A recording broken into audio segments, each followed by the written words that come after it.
ایک تفسیر میں بھی عرض کیا، بعض لوگوں کو ایسا لگتا ہے کہ رمضان میں لوڈ شیڈنگ ہوتی ہوگی، کچھ خزانہ خدا میں بچت کے لیے لوگوں کو بھوکا اور پیاسا رکھا جاتا ہے، کچھ رزق بچا لیا جائے۔ نادانو، اللہ رب العزت جو پوری کائنات کا رزاق حقیقی ہے، اسے کسی چیز کی کمی نہیں ہے۔ یہ روزے جو فرض کیے گئے خزانے میں بچت کے لیے نہیں، بلکہ ہمارے جسموں کی اور ہماری روحوں کی اصلاح کے لیے، ہماری روحوں کی اصلاح اور جسموں کی اصلاح کے لیے ہمیں تقویٰ ملے۔ میں آپ کو بتاتا ہوں، ایک سوال میں آپ سے پوچھتا ہوں، آج رمضان میں یہ بہت ضروری ہے، کیونکہ رمضان ہونے کے بعد بھی سب کو پتا ہے کہ چاند دکھتے ہی اللہ شیطانوں کو قید کر لیتا ہے، یہ سب کو پتا ہے۔ حدیث پاک میں بھی سرکش جنات اور شیطان دونوں قید ہو جاتے ہیں، ان کو قید کر دیا جاتا ہے، جب تک چاند نہیں دکھے گا یہ نہیں آئیں گے۔ لیکن جو 11 مہینے ہم بلیم ڈالتے تھے شیطان پر کہ ہم سے برائیاں ہو گئی، گناہ ہو گئی، کیوں؟ ارے شیطان ایسا کرا دیا، شیطان ویسا کرا دیا۔ اب رمضان میں کون کرا رہا ہے؟ شیطان تو ہے نہیں، پھر فجر میں سوتا کیوں ہے؟ بغیر نماز پڑھے ٹانگ پھیلائے ویسی نماز قضا کر رہے۔ کون سا شیطان تمہیں سلایا؟ ابھی تو شیطان ہے نہیں۔ ابھی بھی بہت سارے لوگ چوری کا کھانا نہیں چھوڑتے، بہت سارے لوگ جھوٹ، دغا، غیبت یہ رمضان میں بھی نہیں چھوڑتے۔ تو یہ ان کو کون سا شیطان کروا رہا ہے؟ کون سا شیطان یہ برائیاں کرواتا ہے؟ اس کے جواب کے لیے ایک چیز سمجھنا ضروری ہے۔ یہ بات تو مشہور ہے کہ ساری برائیاں شیطان کرواتا ہے، ابلیس کرواتا ہے نا؟ لیکن آپ کو وہ واقعہ معلوم ہے جب آدم علیہ السلام کو اللہ تعالیٰ نے پیدا کیا اور سارے فرشتوں سے کہا کہ سجدہ کرو، کل ہی کی تفسیر میں میں نے عرض کیا، اس میں ابلیس بھی تھا۔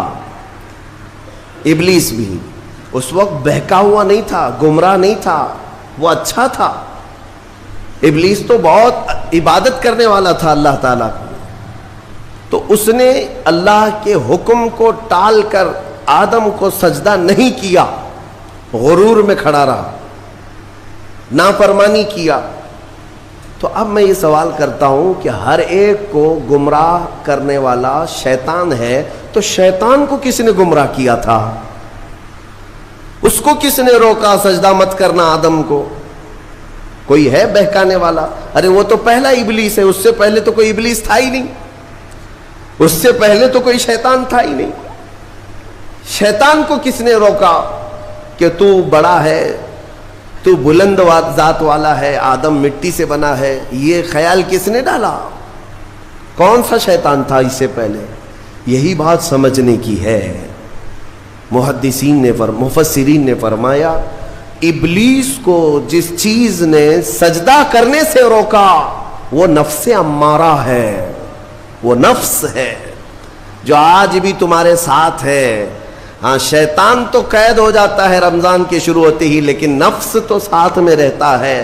اب پتہ چلا کہ رمضان میں جو کچھ بھی غلطیاں یا کوتاہیاں یا گناہ کچھ لوگوں سے سرزد ہوتے ہیں تو یہ نفس کے پجاری ہیں، نفس ان کے ساتھ ہے، یہ نفس کی غلامی میں آ گئے اور نفس کے شکار ہو گئے۔ اسی لیے قرآن میں اللہ تعالیٰ نے اپنے رسول سے بھی یہ فرمایا، اَرَأَيْتَ مَنِ اتَّخَذَ إِلَٰهَهُ هَوَاهُ افانت تکون علیہ وکیلا۔ اے رسول، کیا آپ نہیں دیکھتے کچھ لوگ ایسے ہیں جنہوں نے اپنے نفسانی خواہشات کو اپنا خدا بنا لیا ہے، اپنی خواہشات کو اپنا خدا بنا لیا ہے۔ اے رسول، کیا آپ ایسوں کی سفارش کریں گے، ایسے لوگوں کی وکالت کریں گے؟ یعنی رب تبارک و تعالیٰ نے فرمایا کچھ لوگ وہ ہیں جو اپنی خواہشات کی پوجا میں ہیں۔ کیا مطلب خواہشات کی پوجا؟ کیا مطلب ہے اپنے خواہشات کے پیچھے چلنا؟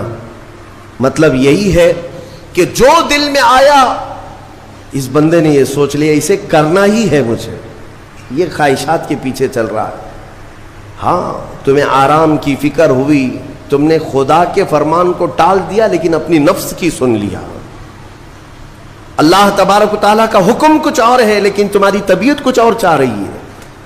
رب تبارک و تعالیٰ کا حکم تھا، صبح صبح تمہیں اپنے گھر بلا رہا تھا، لیکن تم نے اس کی نہیں سنی، اپنے من کی سنی، اپنے نفس کی. تو یہی تو ہوا نفس کی پوجا، یہی ہے نفس کی عبادت، نفس کی پرستش، جس کو قرآن میں کہا گیا ہے کہ کچھ لوگ ایسے ہیں جنہوں نے اپنی خواہشات کو خدا بنا لیا. یہ نفس امارہ جس کے بھی اوپر حاوی ہو جاتا ہے، اچھے اچھوں کو یہ ان کا تقوی بھسم کر دیتا ہے، ایمان سے بھی دور کر جاتا ہے. اس لیے میرے عزیزوں، میں جو عرض کرنے جا رہا ہوں وہ یہ ہے کہ ہمارے لیے زندگی میں سب سے بڑا چیلنج اپنے نفس امارہ سے لڑنا.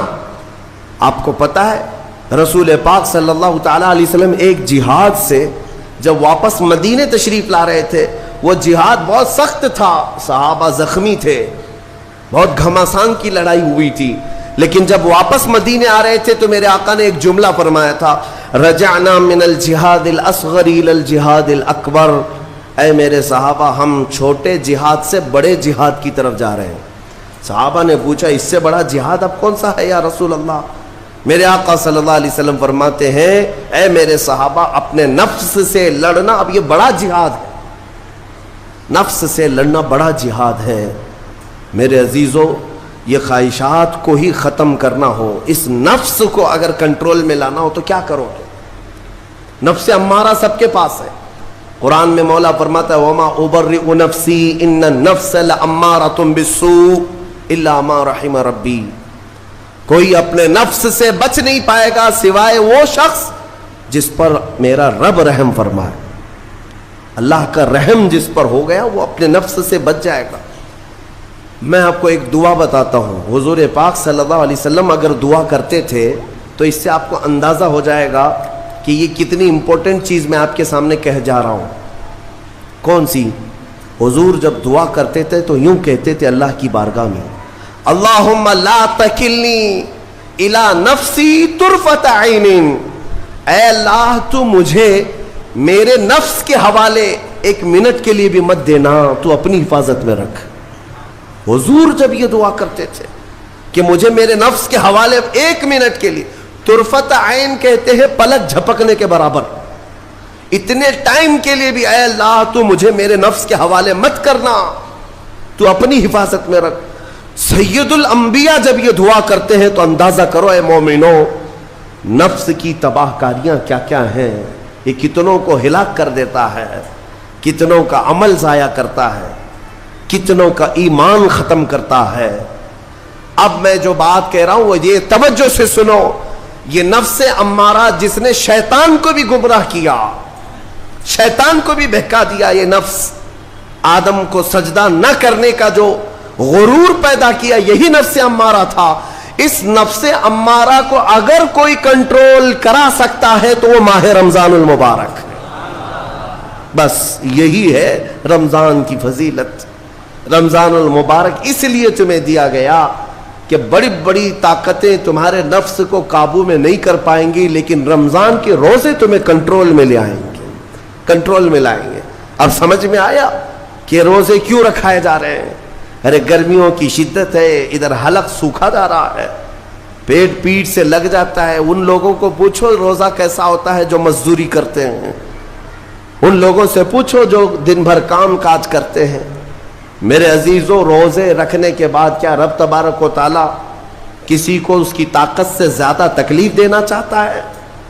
نہیں میرے عزیزوں، وہ رحمان ہے. اس نے جب تمہیں ماں کے پیٹ میں 9 مہینے رزق دیا تو کیا کائنات میں نہیں دے گا؟ تمہیں ماں کے پیٹ میں بھی رزق دیتا رہا. تم جب دنیا میں آئے تمہارے ماں کے سینے میں خون سے دودھ کس نے بنایا؟ تمہارے رزق کا انتظام کرنے والا وہ خدا. اگر تمہیں حکم دیتا ہے کہ صبح سے لے کر شام تک بھوکے رہو تو یہ اس کا ظلم نہیں بلکہ یہ عین کرم ہے. اللہ تبارک و تعالیٰ کا رحم ہے تم پر کہ وہ مولا ہماری اصلاح چاہتا ہے کہ ہمارے اندر تقوی آ جائے، جسم میں بھی اور روح میں بھی. اب ایک اور بات میں آپ کو بتا دوں. میں نے ایک بات پڑھی تھی نفس کے متعلق. یہ نفس امارہ اسی لیے امام غزالی رحمۃ اللہ تعالیٰ علیہ نے فرمایا اللہ کی جو مخلوق ہے وہ 3 طرح کی ہے، ایک فرشتے، دوسرے انسان، تیسرے جانور۔ یہ 3 الگ الگ قسم کی مخلوق ہیں، کیونکہ اللہ تعالیٰ نے تینوں کو جو چیزیں دی ہیں ان میں فرق ہے۔ فرشتوں کو اللہ نے عقل دیا ہے، نفس نہیں ہے۔ نفس، شہوت، برائی کرنے کی خواہش فرشتوں کے اندر ہے ہی نہیں، وہ سوچ بھی نہیں سکتے برائی کرنے کا۔ فرشتوں کو اللہ نے عقل دیا ہے، اور عقل عزت والی چیز ہے۔ اور جانوروں کو اللہ نے نفس دیا ہے، عقل نہیں، عقل والے نہیں ہیں جانور، عقل والے نہیں، لیکن نفس ہے، شہوت ہے، شہوت بھی ہے، نفس بھی۔ لیکن انسان ایک ایسی مخلوق ہے جسے اللہ نے عقل بھی دیا ہے، نفس بھی دیا ہے۔ مطلب یہ ہے کہ تمہیں اللہ نے ایک چیز فرشتوں والی دی ہے، ایک چیز جانوروں والی بھی دی ہے، دونوں تمہارے اندر ہے، عقل بھی ہے، نفس بھی ہے۔ لیکن امام غزالی فرماتے ہیں توجہ، جو بندہ نفس ہونے کے باوجود گناہوں سے اپنے آپ کو بچا لیا، وہ بندہ فرشتوں سے بھی افضل ہے۔ کیوں؟ فرشتے اس لیے بچے ہوئے ہیں کہ ان کے پاس نفس ہے ہی نہیں، اور تم بچ رہے ہو تو کمال کی بات ہے، نفس ہوتے ہوئے بھی گناہ سے بچ گیا تو اس انسان کا مقام فرشتوں سے بھی اعلیٰ ہے۔ لیکن ساتھ ہی امام غزالی یہ بھی فرماتے ہیں عقل ہونے کے باوجود اگر گناہوں سے نہیں بچتا تو پھر وہ جانوروں سے زیادہ ذلیل ہے، کتے اور خنزیر سے بھی گیا گزرا ہے، کیونکہ جانور تو بیچارہ معذور ہے، اسے عقل نہیں ہے، نفس ہے۔ تمہارے پاس عقل ہے، اس کے باوجود حرام کاریاں کر رہے ہو تو جانوروں سے زیادہ گر گئے۔ فیصلہ تمہارے ہاتھ میں ہے کہ تم کون سی زندگی گزارنا چاہتے ہو، کون سی، کہ تم نفس کے پجاری بن جاؤ یا عقل کا صحیح استعمال کر کے فرشتوں والی صفات پر عمل کرو۔ عزیزان گرامی وقار، نفس اور عقل یہ جو 2 چیزیں ہیں، ان کو میں آپ کے سامنے تھوڑا سا کھول کر کے عرض کرتا ہوں۔ عقل جو ہے عزت والی چیز ہے، جسے بھی دی گئی ہے وہ عزت والا ہے۔ کیوں عزت والی ہے یہ عقل؟ پوری دنیا میں عقل کا ہی تو کمال ہے، جس کے پاس عقل ہے وہ بادشاہ ہے، جس کے پاس عقل ہے وہ لوگوں کو ہانکتا ہے، پوری دنیا کو ادھر سے ادھر کر سکتا ہے۔ عقل اور نفس جو ہے، نفس برائیوں کی طرف بلانے والا، عیاشی کی دعوت دینے والا، موج مستی کرانے والا اور اپنے آپ کو تباہ کروانے والا۔ اچھے بھلے نوجوان، 25 سال کی کڑیل جوانی ہے، کون ہے جو انہیں نشے کے اڈے پر لے جاتا ہے؟ کون ہے جو ان کو تباہ و برباد کرتا ہے؟ نوجوان کو اچھی طرح سے معلوم ہے کہ میں کوکین، افیون، ہیروئن لوں گا تو میرے جسم کے ساتھ کیا ہوگا، اسے معلوم ہے، لیکن اس کے باوجود عیاشی کروانا یہ نفس کی عادت ہے۔ کسی کے اوپر نفس غالب آتا ہے، کسی کے اوپر عقل غالب آتی ہے۔ عقل جس کے اوپر غالب آ گئی وہ اچھا آدمی ہے، نفس جس کے اوپر غالب آ گیا وہ شیطان کا پجاری ہو گیا، نفس کی سننے والا۔ اب یہ دونوں جو چیزیں ہیں میں بتاتا ہوں آپ کو۔ روایت میں ملتا ہے کہ جب اللہ نے عقل کو بھی پیدا کیا اور نفس کو بھی پیدا کیا تو اپنے سامنے حاضر کیا، عقل سے پوچھا کہ اے عقل بتا میں کون ہوں اور تو کون ہے؟ عقل نے کہا یا ربی انا عبدک وانت ربی، اے اللہ میں تیرا بندہ ہوں اور تو میرا رب ہے۔ عقل نے کیا کہا؟ میں تیرا بندہ ہوں اور تو میرا رب ہے۔ اللہ نے عزت سے نوازا، اقرار کیا نا بندہ ہونے کا، عقل نے اقرار کیا۔ پھر نفس کو بلایا، نفس سے پوچھا بتا میں کون ہوں اور تو کون ہے؟ نفس نے کہا انت انت انا انا، تو ہے میں ہوں۔ یہ غرور تھا نفس کے اندر، یہ گھمنڈ تھا نفس کے اندر کہ میں ہوں۔ نفس جس کے اندر غالب آتا ہے وہ آج بھی یہی کرتا ہے، میں ہوں، کسی کے سامنے کیا جھکنا ہے۔ تو حکم ہوا کہ اس نفس کو 100 سال جلایا جائے۔ 100 سال جلایا گیا، اس کو عذاب دیا گیا نفس کو۔ 100 سال بھگتنے کے بعد آگ کی تپش بھگتنے کے بعد اسے پھر لایا گیا نفس کو. اللہ تعالیٰ نے پوچھا اے نفس بتا میں کون ہوں اور تو کون ہے؟ نفس نے کہا انت انت انا انا، تو ہے میں ہوں. غرور نہیں ٹوٹا، گھمنڈ نہیں ٹوٹا. حکم ہوا اللہ کی طرف سے فرشتوں کو، اس نفس کو اب 100 سال تک بھوکا اور پیاسا رکھا جائے، کوئی چیز نہ دی جائے. اسے سخت سزا دی گئی. بھوک اور پیاس کی نفس کو کوئی چیز نہیں دی گئی. 100 سال کے بعد پھر اس کو حاضر کیا گیا، پوچھا گیا بتا کون ہوں میں؟ نفس نے کہا اے اللہ تو میرا خدا ہے، میں تیرا بندہ ہوں. فرمایا بزرگوں نے کہ نفس کو اگر کوئی جھکا سکتا ہے تو وہ بھوک ہے، اسی لیے مولا نے رمضان کے روزے تم پر فرض فرمایا.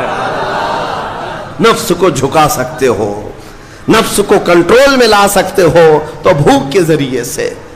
ہاں یہ بھوک اور پیاس یوں ہی نہیں دی گئی ہے. دنیا اگر سمجھتی ہو کہ مسلمانوں کو یہ بھوکا اور پیاسا رکھوایا جا رہا ہے تو انہیں کیا خبر ہے کہ روح کسے کہتے ہیں، نفس کسے کہتے ہیں.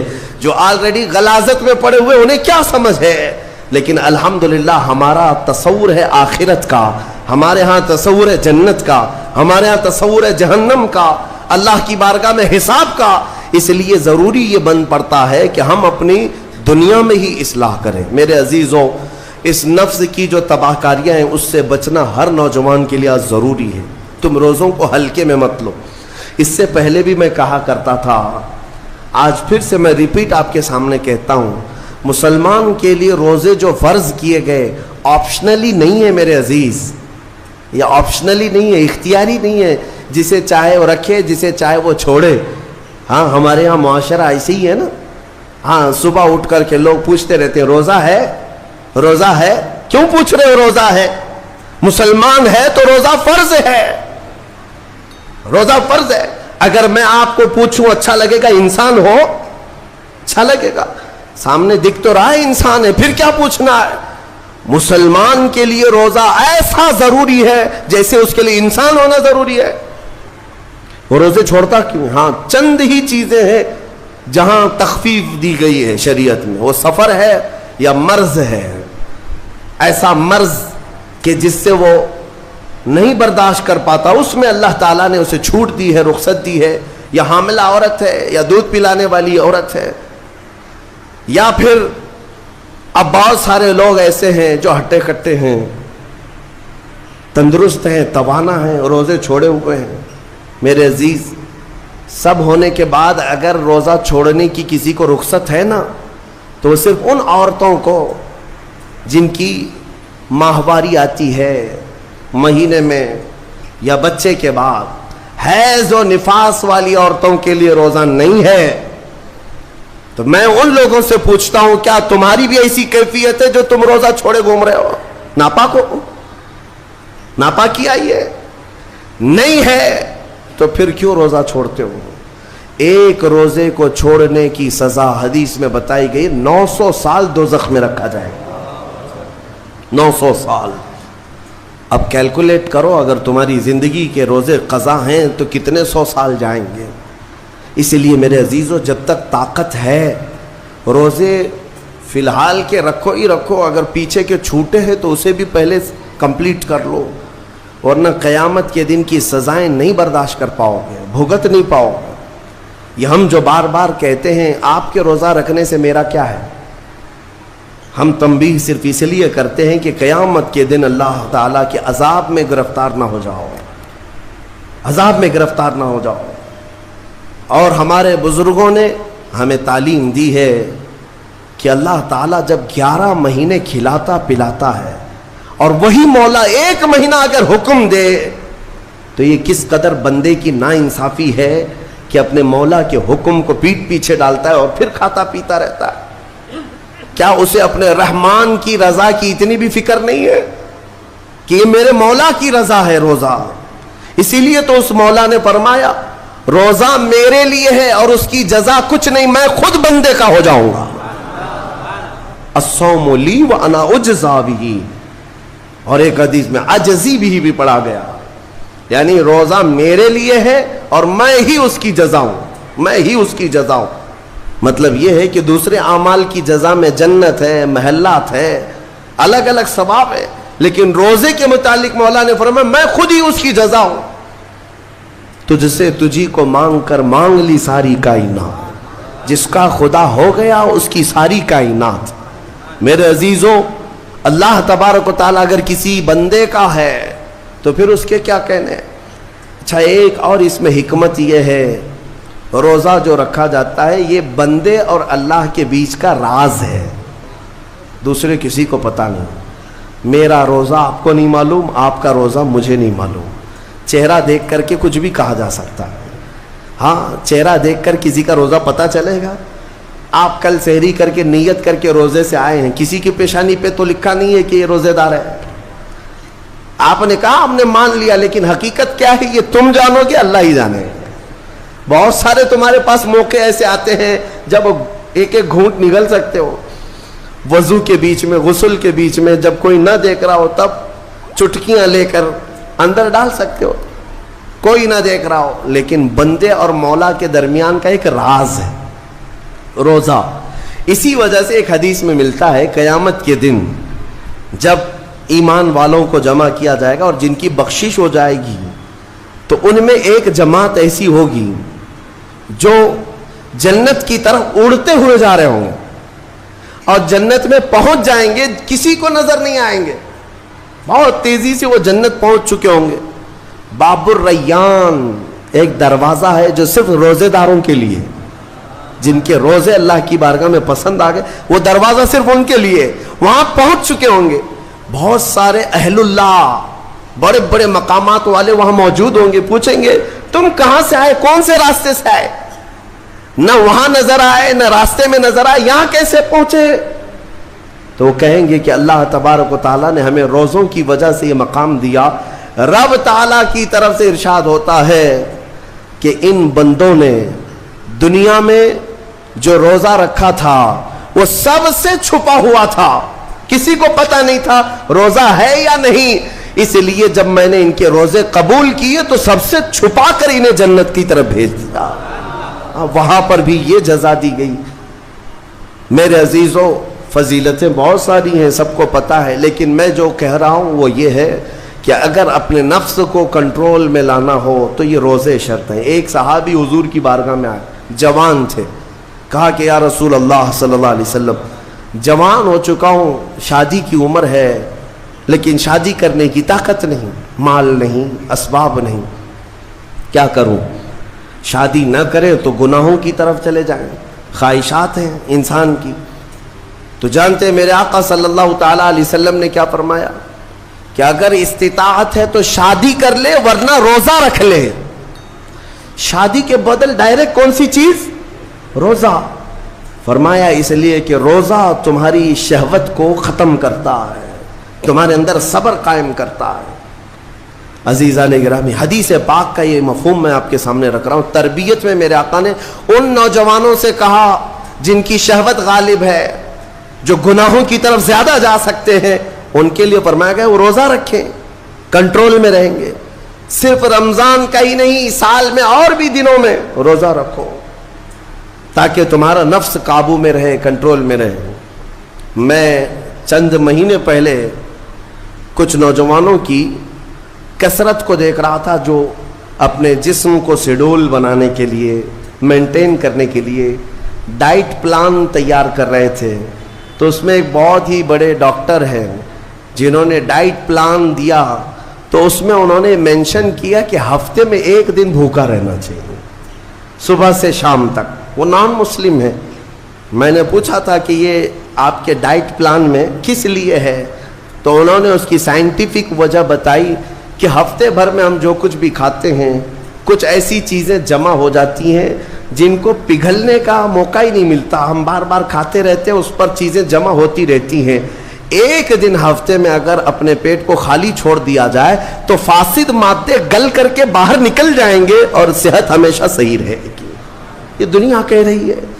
میرا مولا بغیر حکمت کے کوئی چیز تم پر فرض نہیں فرماتا. جس نے ہمارے جسموں کو بنایا, جس نے ہماری روح کو بنایا, وہی زیادہ بہتر جانتا ہے کہ ہمارے حق میں کیا چیز اچھی ہے. یہی رکھیو میری پہچان مدینے والے۔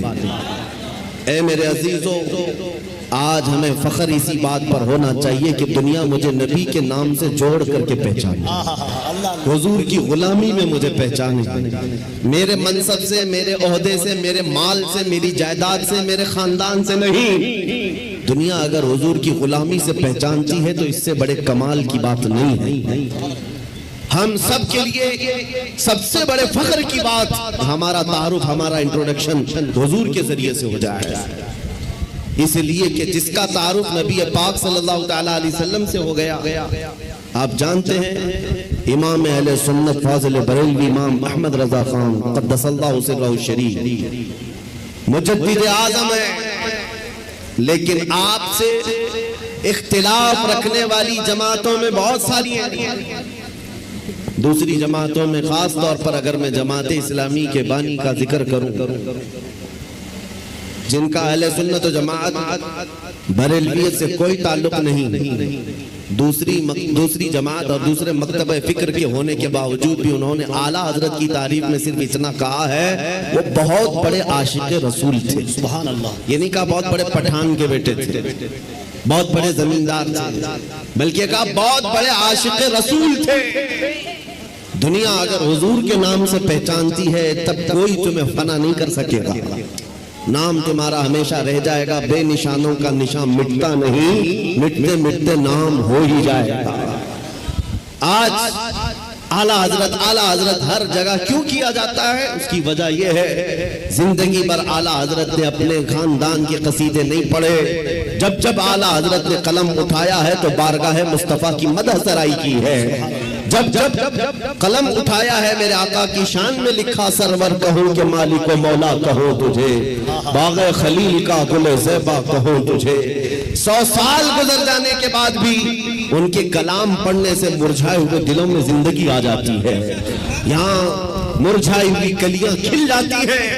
اعلیٰ حضرت کا اصول میں آپ کو بتا دیتا ہوں، اعلیٰ حضرت جس اصول پر چل رہے تھے وہ اصول یہ تھا رسول پاک کے سلسلے میں کہ ان کی بات کرو ہر دل پہ راج کرو، ان کی بات کرو ہر دل پہ راج کرو۔ یہ بہت عظیم فارمولہ میں آپ کو بتا رہا ہوں، حضور کی بات کرو پھر دیکھنا دنیا تمہیں کبھی فراموش نہیں کرتی، اور نہ ہی تمہارے مقام و منصب کو کوئی دوسرا دھکا لگا سکے گا۔ حضور کی بات کرو۔ آج ہمارے درمیان اختلافات نے جو جنم لیا ہے اس کی ایک اصل وجہ یہ بھی نظر آتی ہے کہ ہم اصل کو چھوڑ کر فرع میں لگ گئے، ہم جگہ جگہ چھوٹی چھوٹی جماعتیں بنا کر، چھوٹے چھوٹے حلقے بنا کر اس کے پرچار میں لگ گئے، جبکہ ہمیں چاہیے کہ ہماری ساری انرجی بادشاہ اعظم کی تعریف میں خرچ ہو۔ حضور اکرم صلی اللہ تعالیٰ علیہ وسلم کے لیے وقف ہو جاؤ، اس لیے کہ اعلیٰ حضرت امام اہل سنت کو ہم نے دیکھا پوری زندگی دیکھو۔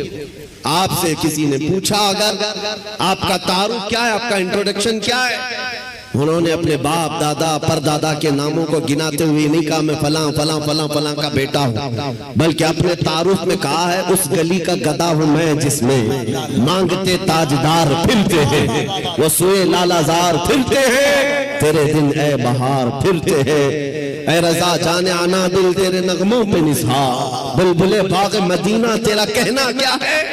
انہوں نے دنیا کو اگر تعارف کرایا ہے تو نبی کے واسطے سے کرایا ہے۔ آپ کو پتا تھا ان کا مقام یہ تھا عشق رسول میں فنا ہونے کا۔ میرے مرشد گرامی حضور تاج الشریعہ رحمت اللہ تعالیٰ علیہ ایک شعر کی تشریح کرتے ہوئے فرماتے ہیں، اعلیٰ حضرت نے ایک حمد لکھی ہے، وہی رب ہے جس نے تجھ کو ہمتن کرم بنایا، ہمیں بھیک مانگنے کو تیرا آستاں بتایا۔ اس حمد کے اخیر میں اعلیٰ حضرت نے ایک شعر لکھا ہے، ارے اے خدا کے بندو کوئی میرے دل کو ڈھونڈو، ابھی پاس تھا یہی تو ابھی کیا ہوا خدایا۔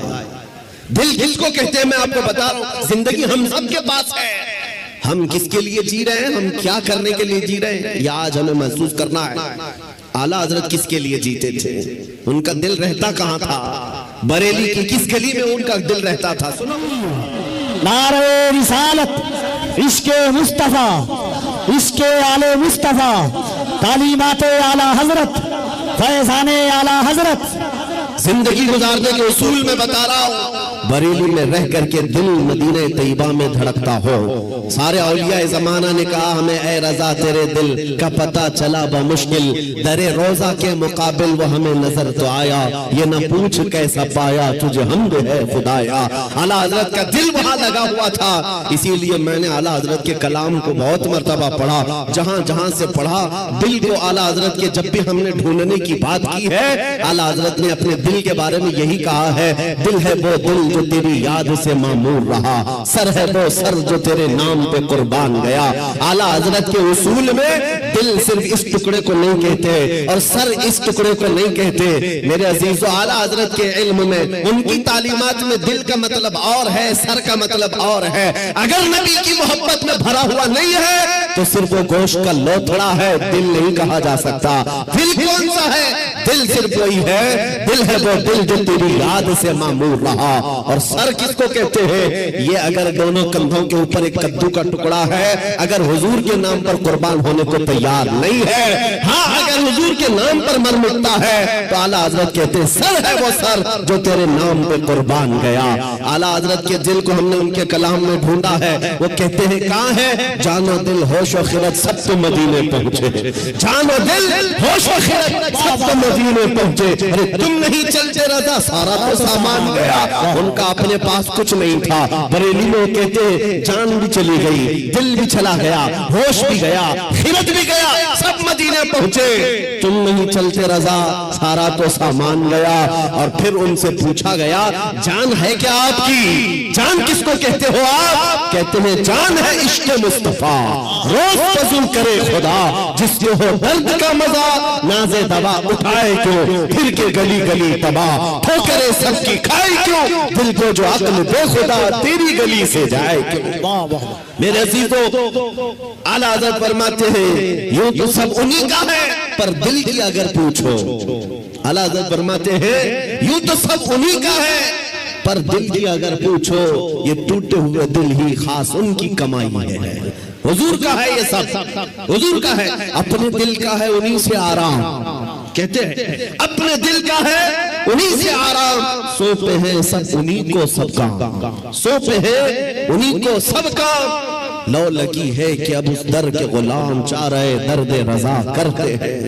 اعلیٰ حضرت نے اپنا سب کچھ سونپ دیا بارگاہ مصطفیٰ۔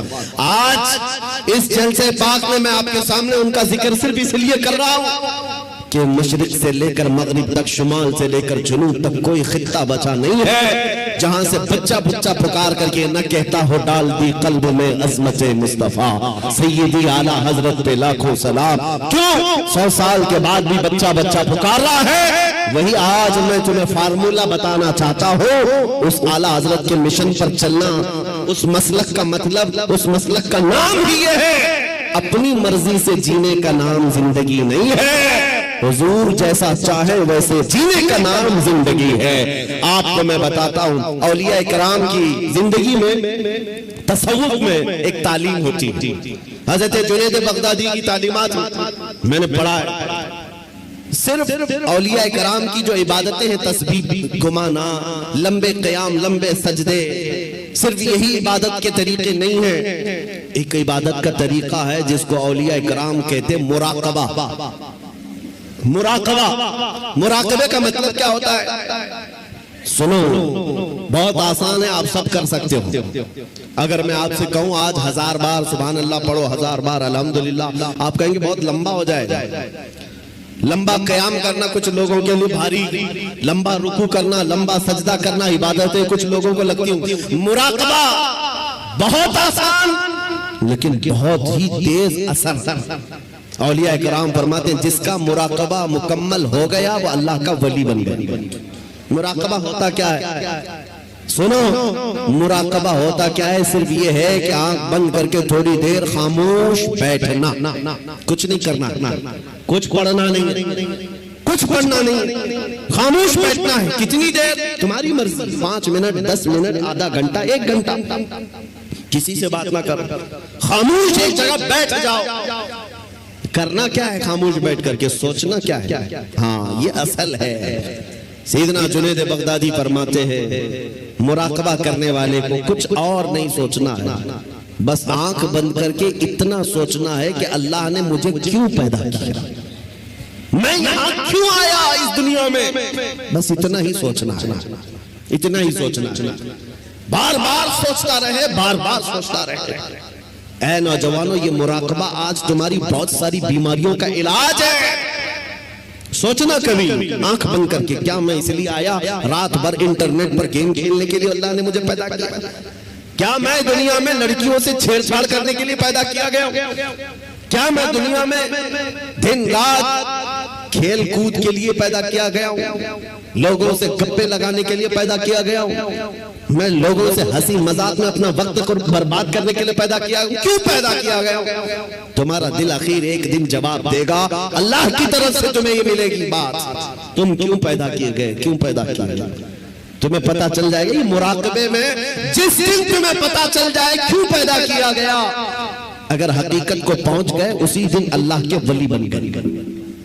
اب میں آپ کو بتاتا ہوں، جن لوگوں کا مراقبہ مکمل ہوا وہ زندگی میں اگر سوچتے سوچتے اس نقطے کو پہنچ گئے کہ میں کیوں پیدا ہوا، تو پھر آنکھ کھول کر کے وہ پکار کر کہتے ہیں ہم دنیا میں کیوں پیدا ہوئے، نتیجہ نکلا دہن میں زبان تمہارے لیے، بدن میں ہے جان تمہارے لیے، یا رسول اللہ ہم آئے یہاں تمہارے لیے، اٹھے بھی وہاں، ہم اپنے لیے نہیں آئے آقا آپ کے لیے آئے۔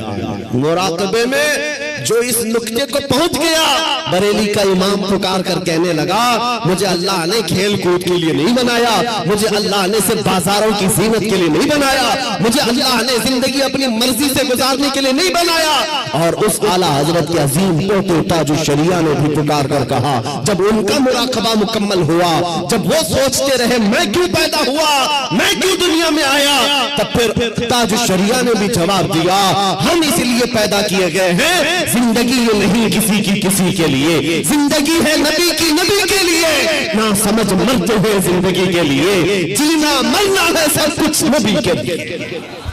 نعرہ تکبیر، نعرہ رسالت، جشن عید میلاد النبی، آمد ماہ ربیع النور۔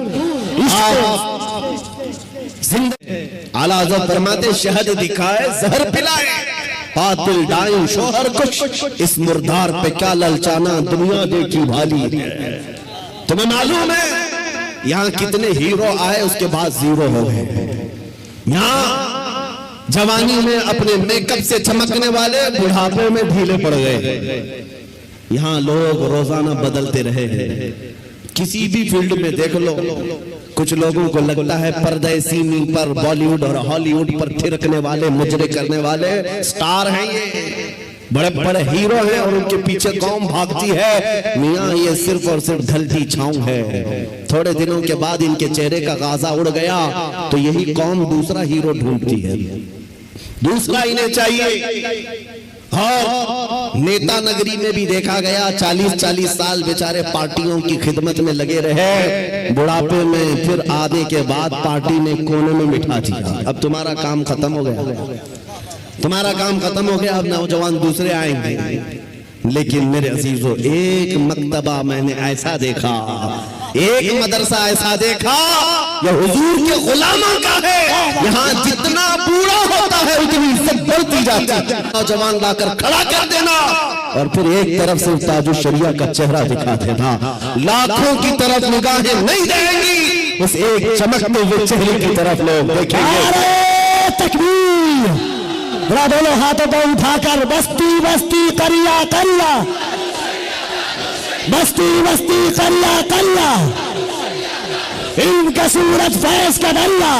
عزیزان اکرام وقار، میں یہ باتیں اس لیے عرض کر رہا ہوں کہ ان بزرگوں نے جو خوبصورتی حاصل کی ہے وہ پاؤڈر لالی کے میک اپ سے نہیں، میرے مصطفیٰ کے قدموں سے حاصل کی ہے، نبی پاک کی وابستگی سے ملی ہے۔ لوگوں کو آج یہ لگتا ہوگا، میں آپ کو بتاؤں تحدیث نعمت کے لیے کہہ رہا ہوں، میں اپنی بڑائی اپنی فضیلت کی بات نہیں کر رہا ہوں، کسی کو اگر یہ لگتا ہو سوشل میڈیا کی وجہ سے ان کو بہت زیادہ لوگ چاہنے لگ گئے، سوشل میڈیا یوٹیوب انسٹاگرام سب انہوں نے پھیلا رکھا ہے، اس لیے لیے بھیڑ جمع ہو گئی، ہزاروں لوگ سوشل میڈیا پر حرکتیں کر رہے ہیں، بہت وہاں میدان میں موجود ہیں، مگر میرے عزیزوں یہ میرے فن کا کمال نہیں ہے۔ آج جہاں جائیں پروانوں کا ہجوم جو میرے سامنے نظر آتا ہے، بات صرف اتنی ہے جب تک کہ مدینے سے اشارے نہیں ہوتے روشن میری قسمت کے ستارے نہیں ہوتے، یہ نازی انداز ہمارے نہیں ہوتے، جھولی میں اگر ٹکڑے تمہارے نہیں ہوتے، جب تک بکے نہ تھے تو کوئی پوچھتا نہ تھا، یا رسول اللہ تم نے خرید کر ہمیں انمول کر دیا۔ نعرہ تکبیر، نعرہ رسالت، نازدار ختم نبوت، ناموس مصطفیٰ، عظمت مصطفیٰ، شوکت مصطفیٰ۔ میرا یقین ہے سارا سوشل میڈیا فنا ہو جائے، میں کسی پہاڑ کے اندر بیٹھ کر میرے نبی کی بات کروں، میرا خدا قادر ہے وہ لاکھوں کے دلوں میں ہماری بات کو پہنچائے گا۔ یہ کمال میں اس کا نہیں سمجھتا سوشل میڈیا کے ذریعے سے انٹرنیٹ کا دور ہو، نہیں میرے عزیزو، حضور کی عظمت بیان کرو چاہے تم تنہا ہو، مولا پوری کائنات میں تمہارے چرچے پھیلا دیتا ہے۔ یہ رب ذوالجلال کی شان ہے۔ ابراہیم علیہ السلام جب مکہ مکرمہ سے آواز دے رہے تھے تو پوری کائنات میں آپ کی آواز کو اللہ نے پہنچایا۔ رب قادر ہے جس کی آواز کو چاہے وہ پہنچائے، لیکن تمہاری لیے ذمہ داری آج یہ ہے تم ان کی جے وجے کرنا چھوڑ دو، ادھر ادھر کے پٹے ڈالنا چھوڑ دو۔ تمہیں دنیا چاہے جتنے بھی لباس بدل لو، دنیا تو حضور کے نام سے ہی پہچانتی، یہ بات طے ہے۔ تم جہاں جاؤ گے حضور کے نام سے تمہیں پہچانتی ہے۔ جس دن تم نے نام کہا تم کو یہ نہیں کہیں گے بہار کا ہے، پٹنہ کا ہے، فلاں کا ہے، دنیا تمہیں اگرچہ گاؤں کے نام سے جان جائے گی لیکن تمہاری نسبت وہ سیدھے مدینے کے تاجدار سے جوڑ کر دیکھتی، یہ پکی بات ہے۔ اور آپ کو کیا اس بات پر کوئی آپتی ہے کہ دنیا حضور کی غلامی سے آپ کو پہچانے تو آپ کو عیب لگتا ہے؟ فخر ہوگا کہ نہیں ہوگا؟ اگر حضور کی غلامی سے دنیا تمہیں پہچاننے پر فخر ہوگا تو میری بات صرف اتنی سن لو، پورے کے پورے ہی غلام کیوں نہ ہو جائے؟ جب غلام ہونا ہی ہے تو پورے کیوں نہ ہو جائے؟ اعلیٰ حضرت نے کیا خوب کہا، آج لے ان کی پناہ، آج مدد مانگ ان سے، کل نہ مانیں گے قیامت میں اگر مان گیا، انہیں جانا انہیں مانا، نہ رکھا غیر سے کام، للہ الحمد میں دنیا سے مسلمان گیا۔ آج میں آپ کو بات بتاتا ہوں، امام غزالی رحمت اللہ تعالیٰ علیہ سے پوچھا گیا جب امت پر کوئی سخت وقت آ جائے، توجہ چاہتا ہوں، علاج، امت پر ایسی کٹھنائیں آ جائیں کہ فتنوں کا عروج ہو جائے، فتنے بہت بڑھ جائیں، امت مصطفیٰ کی شوکت پر سوال آ جائے، ایسے وقت میں علاج کیا ہے امت مصطفیٰ کے لیے؟ کیا آپ حل بتاتے ہیں؟ آج ہم سے بھی لوگ پوچھتے ہیں، انٹرویو میں پوچھتے ہیں مسلمانوں کے لیے حل کیا ہے؟ امام غزالی نے فرمایا ایک ہی حل ہے، ان کے سینوں کو حضور کی محبت سے بھر دیا جائے، حضور کی محبت سے بھر دیا جائے۔ میرے عزیزو، لوگ مجھے عرسوں میں بھی بلاتے ہیں، پتہ نہیں کتنے کتنے جلسوں میں بلاتے ہیں، میں تو بات صرف حضور کی کرتا ہوں۔ وجہ صرف یہ ہے میں نے سب کو سمجھا رکھا ہے آج ہمیں علاج کرنا ہے، جس چیز کی ضرورت ہے وہی دو، جب علاج کمپلیٹ ہو جائے انشاءاللہ یہ جس جگہ بھی لے جاؤ گے یہ کھڑے ہوئے۔ امام غزالی نے فرمایا ان کے دلوں کو حضور کی محبت سے بھر دو۔ تو آپ سے پوچھا گیا ویسے تو ہر مسلمان کہتا ہے مجھے حضور سے محبت ہے، ابھی میں پوچھوں ایک ہاتھ نہیں دو ہاتھ اٹھائیں گے حضور سے محبت ہے یا نہیں؟ اگر ابھی سوال کرے ہر کوئی پکار کر کہے گا ہاں حضور سے محبت ہے، میں تو جان دینے کو تیار ہوں، ہر کوئی کہے گا۔ امام غزالی نے فرمایا ہاں ہر کوئی کہتا تو ہے لیکن بات کیا ہے سنو، انسان کی فطرت ہے اور دنیا کا دستور ہے، جو انسان جس سے جتنی محبت کرتا ہے دن میں اس کا بار بار ذکر بھی کرتا ہے، بار بار اس کو یاد کرتا ہے، بار بار یاد کرتا ہے، اور جب بار بار کسی کا ذکر کرنے لگ جائے تو سمجھ لو اس کا دل بھر گیا ہے عشق سے، محبت سے بھر گیا ہے، اور نہیں ذکر ہی نہیں کرتا یوں ہی کہتا ہے تو وہ جھوٹا آدمی ہے، وہ جھوٹ بولتا ہے۔ حضور سے محبت کہتا تو ہے لیکن اس کی زندگی میں نظر کبھی نہیں آتا. کہیں ایسا تو نہیں میرے عزیزو. آج میں نوجوانوں کو دیکھتا ہوں فلمی گانوں کے ان کو لائنیں یاد ہو جاتی ہیں, فلموں کے ڈائلاگ یاد ہو جاتے ہیں, میرے نبی کی 4 حدیثیں کیوں نہیں یاد. اگر حضور سے کثرت سے محبت ہوتی تو حضور کی اداؤں سے بھی محبت ہوتی. حضور کے جملے تمہاری زبانوں پر گردش کر رہے ہوتے, بار بار تم ان کا ذکر کر رہے ہوتے. اور فرمایا بزرگوں نے جو کثرت سے حضور پر درود پڑھتا رہتا ہے دن بھر رات بھر, سمجھ لو اس کا دل بھرا ہوا ہے حضور کی محبت سے, کیونکہ بار بار وہ ذکر کر رہا ہے, بار بار یاد کر رہا ہے. ایک بزرگ کی بات میں آپ کو بتاتا ہوں. ایک بزرگ نے ایک شخص کی تربیت کیسی کی تھی. مرید تھا, اپنے شیخ سے آ کر کہا محبت کیسے کروں, محبت کیسی ہونی چاہیے. کہا ایک کام کر, میں ایک بھینس تجھے دیتا ہوں, اس کو پال. بہار والے اچھی طرح سمجھ سکتے ہیں. بھینس بزرگ نے اپنے مرید کو دی اور کہا اس کی بہت اچھی دیکھ بھال کرنا, بار بار اس کا خیال رکھنا. کہا ٹھیک ہے, 1 مہینے کے بعد آنا ملاقات کرنا. 1 مہینے کے بعد آیا, حضرت نے پوچھا کیسا ہے, کیا حال ہے. کہا میں بہت اچھا ہوں. تیری بھینس کیسی ہے. کہا وہ بھی بہت اچھی ہے. تم کھانا کھائے. کہا ہاں میں کھانا کھا لیا. تمہاری بھینس, ہاں وہ بھی کھانا کھا چکی ہے. جب ذکر کیا جائے بھینس کا اچھی طرح سے ذکر کرتا تھا. کہا 1 مہینہ اور جاؤ, 1 مہینہ اور اس بھینس کے ساتھ اٹھنا بیٹھنا لگاؤ رکھو. دوسرے مہینے کے بعد آیا, بزرگ نے مرشد نے پوچھا کیا حال ہے. کہا میں بھی اچھا ہوں, میری بھینس بھی اچھی. سوال خالی صرف اس کا کیا تھا لیکن ساتھ میں بھینس کا بھی کر رہا ہے. کہا تو کھانا کھایا. کہا میں بھی کھانا کھا چکا, میری بھینس بھی کھا چکی. کہا تو نہا لیا. کہا میں بھی نہایا ہوں, میری بھینس بھی نہائی. جو بات کرے اپنے ساتھ اپنی بھینس کا بھی ذکر کر.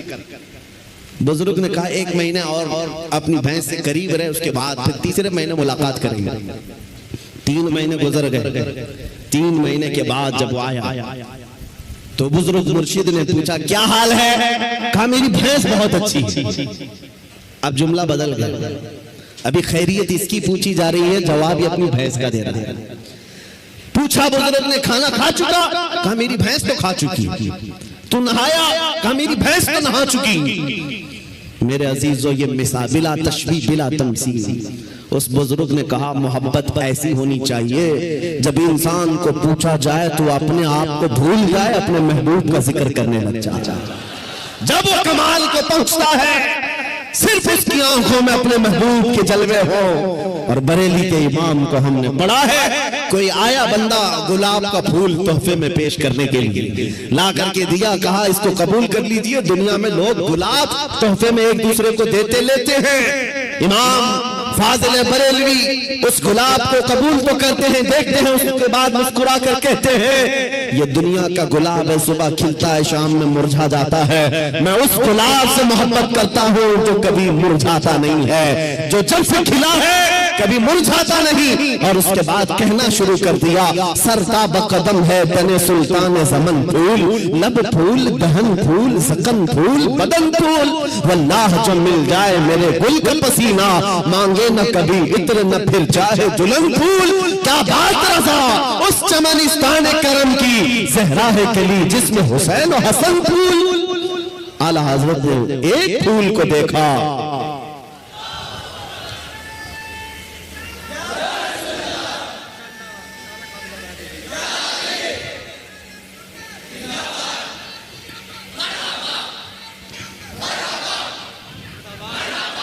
حضور پاک صلی اللہ تعالیٰ علیہ وسلم کا ذکر آیا. اعلیٰ حضرت نے سارے پھول پر ایک نعت ہی لکھ دی. یہ عشق کا درجہ ہوتا ہے, ذکر اپنے محبوب کا زیادہ کرے, اپنا نہیں. یہاں لوگ ترم خاں بنے ہوئے اپنے ہی بڑائیاں کرنے لگ گئے. اعلیٰ حضرت نے اپنی تو چھوڑو کسی دنیا دار کی تعریف کرنے پر بھی رضامند نہیں ہوئے. جب کسی نے کہا بھی کسی کا قصیدہ لکھ دو تو آپ نے یہی جواب میں کہا کرو مدح اہل دول رضا, پڑے اس بلا میں میری بلا. میں گدا ہوں اپنے کریم کا, میرا دین پارہ نہ نہیں, میرا دین روٹی کا ٹکڑا نہیں ہے, میں تو گدا ہوں اپنے کریم کا. آج اس محبت کی ضرورت ہے, آج اس کمال کے عشق کی ضرورت ہے. میں آپ سے پوچھتا ہوں میرے عزیزوں، آپ حضور پاک صلی اللہ تعالیٰ علیہ وسلم سے بے حد محبت کرتے ہیں، مجھے پتا ہے دل سے محبت کرتے ہیں، لیکن زندگیوں میں اس کا امپلیمنٹ، اس کا نفاذ کیوں نہیں کر پاتے؟ جس دن ہم قول اور فعل میں ایک ہو جائیں، جو کہہ رہے ہیں وہی کرنے بھی لگ جائیں، تو سمجھ لو پھر آپ نے عشق کا کمال پا لیا، پھر دنیا تمہاری ان ہستیوں سے خوف کھانے لگ جائے گی جیسے قیصر و کسریٰ بادیہ نشین عرب سے خوف کھاتی تھی جب مدینے کے صحرا سے نکل کر کے بغیر چپل کے پیون لگے کپڑے پہن کر صحابہ نکلے تھے۔ ایران بھی کانپنے لگ گیا تھا، روم بھی کانپنے لگ گیا تھا۔ اس وقت کی سپر پاور طاقتوں کو اگر کسی نے دھول چٹایا ہے، میرے نبی کے غلاموں نے دھول چٹایا ہے۔ حضور کے عاشقوں نے انہیں گھٹنے پر لا کر مجبور کر رکھا تھا۔ آپ کو پتا ہے ان کے نزدیک عزت کیا تھی؟ آپ کو بتاتا ہوں، سیدنا عمر بن خطاب رضی اللہ تعالیٰ عنہ کا دور خلافت ہے، مدینے سے ایک فوج نکلی، کسریٰ کو ختم کر کے آتی ہے۔ ایران کی حکومت جو کسریٰ کہلاتی تھی اس زمانے میں ختم کر دی گئی، اسلام کا پرچم لہرایا۔ وہ دور ایسا تھا، سپر پاور تھا اس وقت، ایران سپر پاور طاقت تھی، ہزاروں نہیں لاکھوں کی فوج ان کے پاس تھی۔ جب ٹکڑے ٹکڑے ہو گئے، صحابہ کی حکومت آئی، مال غنیمت ہاتھ آیا تو بہت سارا مال وہاں سے مدینے لایا گیا، اس میں قیمتی سامان بھی تھے۔ اس وقت مدینہ طیبہ ایران کے بادشاہ کے دربار میں بچھایا جانے والا سب سے مہنگا قالین بھی مدینہ آیا، لایا گیا۔ صحابہ نے عمر بن خطاب امیر المؤمنین رضی اللہ تعالیٰ عنہ کے پاس وہ قالین پیش کیا، کہا یہ قالین وہ ہے، بادشاہ جب کسی سے بہت خوش ہوتا تو تھوڑی دیر اس قالین پر اس کو بٹھا دیتا اور وہ زندگی بھر بیٹھنے والا فخر کرتا، میں بادشاہ کے مہنگے قالین پر بیٹھ کر آیا ہوں، میں بادشاہ کے مہنگے قالین پر بیٹھ کر آیا ہوں۔ اس قالین کی عظمت ہے، لوگ اس کی بڑی تعریف کرتے ہیں، بڑی بلند قالین ہے۔ ہم مدینے لے آئے ہیں، عمر بن خطاب کے پاس دیا گیا، کہا گیا کہ آپ اس کو صحیح جگہ استعمال کریں۔ میرے عزیزوں، سیدنا امیر المومنین عمر بن خطاب نے اس قالین کو قبول تو کیا، لے جا کر کے حضور کے منبر پر یا محراب پر یا مسجد کی سطحوں میں نہیں لگایا، بلکہ کہا مسجد نبوی میں داخل ہونے سے پہلے جو دروازہ ہے اس دروازے کے باہر اس قالین کو پھینک دو، جو مسجد کے اندر آئے وہ اپنے پیروں کو پوچھ کر کے آئے، پیروں کو پوچھ کر اندر آئے، اس لیے کہ کسریٰ بادشاہ جس پر بیٹھ کر فخر کرتا تھا، دنیا کو یہ پتہ چل جائے وہ محمد عربی کے غلاموں کے دھول کے برابر ہوتے ہیں۔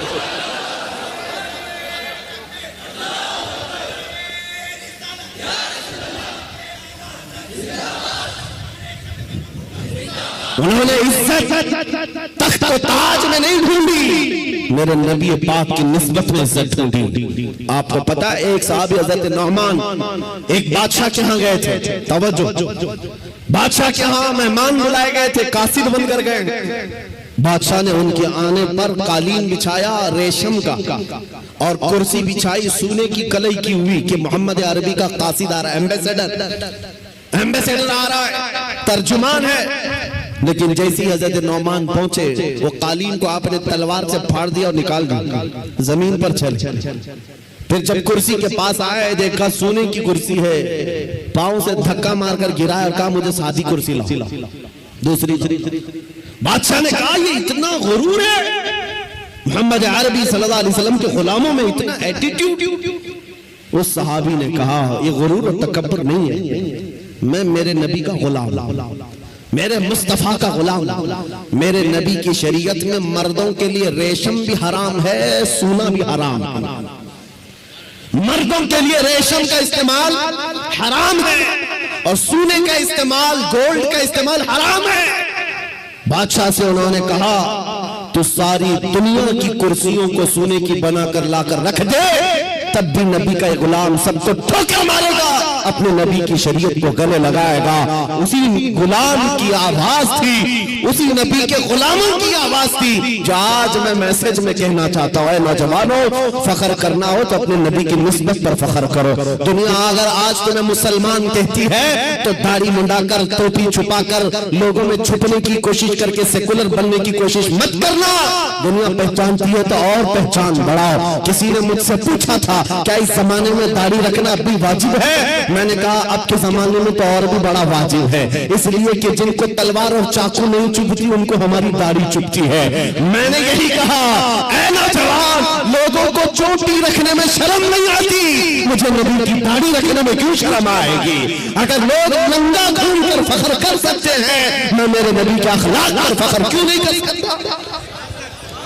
دنیا کو اگر حق ہے فیشن کرنے کا، مجھے میرے نبی کے اداؤں پر فخر کرنے کا کیوں نہیں حق ہے؟ بس نوجوانوں، خطا ہم سے ہوئی ہے، ہم ان ننگوں کے پیچھے بھاگنے لگ گئے، اللہ نے ہماری عزت و وقار کو ختم کر دیا۔ نوجوانوں، دنیا اگر تم سے پوچھتی ہے تمہارے پرکھوں کا نام بتاؤ، تمہارے بڑوں کا نام بتاؤ، ہمارے بڑے تو بادشاہ تھے، ہمارے بڑے تو فلاں تھے فلاں تھے، تم اپنے پرکھوں میں اپنے باپ داداؤں کا نہیں، بلکہ یوں کہو میرے پرکھوں میں جو نام آتا ہے وہ خالد بن ولید کا ہے، میرے پرکھوں میں جو نام آتا ہے وہ صلاح الدین ایوبی کا ہے، وہ شہاب الدین غوری کا ہے، اس لیے کہ یہ وہ نام ہے جو عظمت مصطفیٰ کے پرچم لہراتے تھے، نبی کی غلامی میں عزت ڈھونڈتے تھے۔ ایک وقت تھا جب یہودی اور عیسائی مائیں رات کو اپنے بچوں کو تھپک کر سلاتی تھی، یہ کہتے ہوئے بچے سو جا ورنہ صلاح الدین آ جائے گا۔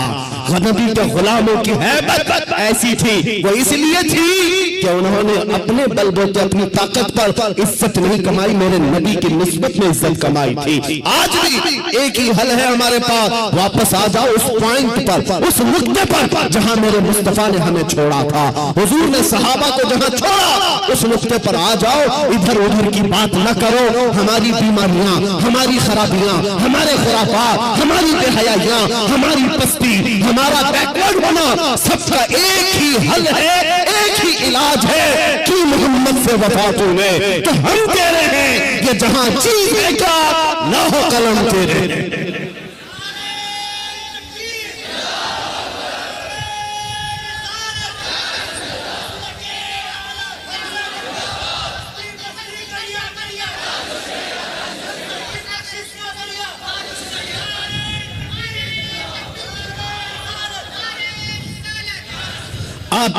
یہ یقین بھی ہونے لگ گیا، اللہ کی ذات سے میں کبھی نا امید نہیں، اور کسی مسلمان کو ہونا بھی نہیں، نا امید ہی نہیں، اب یقین ہونے لگ گیا ہے۔ ہندوستان کا سنی مسلمان جاگ رہا ہے، بیدار ہو رہا ہے، اور اسی کو کہا ہے اقبال نے، نکل کر کے صحرا سے جس نے الٹ دیا تھا تخت روما کو، سنا ہے قدسیوں سے میں نے کہ وہ شیر پھر ہوشیار ہوگا۔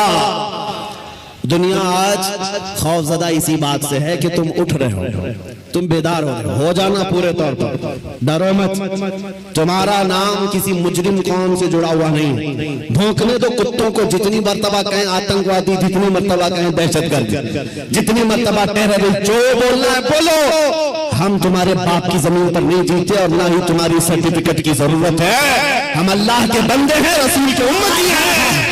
نعرہ تکبیر، نعرہ رسالت، نعرہ رسالت، لبیک یا رسول اللہ، لبیک یا رسول اللہ،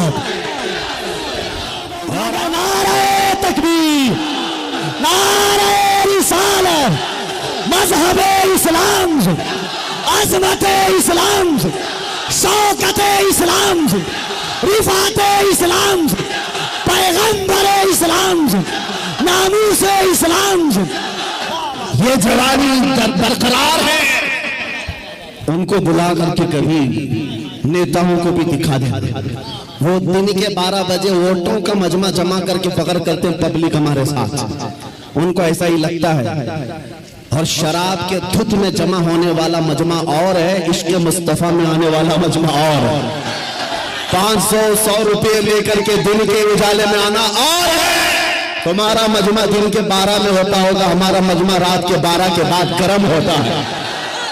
یا آؤ دیکھو، یہ رات نہیں لگتی ان دیوانوں کے ہاں، نہ رات ہے، بلکہ میں تو کہتا ہوں سنیوں کے ہاں کوئی سنڈے بھی نہیں آتا ہے۔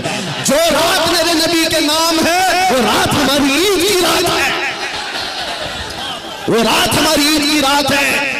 جب تک یہ فخر باقی رہے گا میرا یقین ہے اگر ان کو لگتا ہے ہم بہت گرج کر کے بول رہے ہیں اپنے مجمع میں بول رہے ہیں کل کو اگر انہیں چاہیے تو ہاتھ کڑیاں لگا لیں پھانسی کے پھندے پر چڑھا لیں اور مجھ جیسے ایک آدمی کے مر جانے یا قتل ہو جانے کا نام اسلام کا ختم ہونا نہیں ہے بلکہ میں چیختے ہوئے جاؤں گا جس دن تم مجھے پھانسی پر چڑھاؤ گے اسلام زندہ ہوتا ہے ہر کربلا کے بعد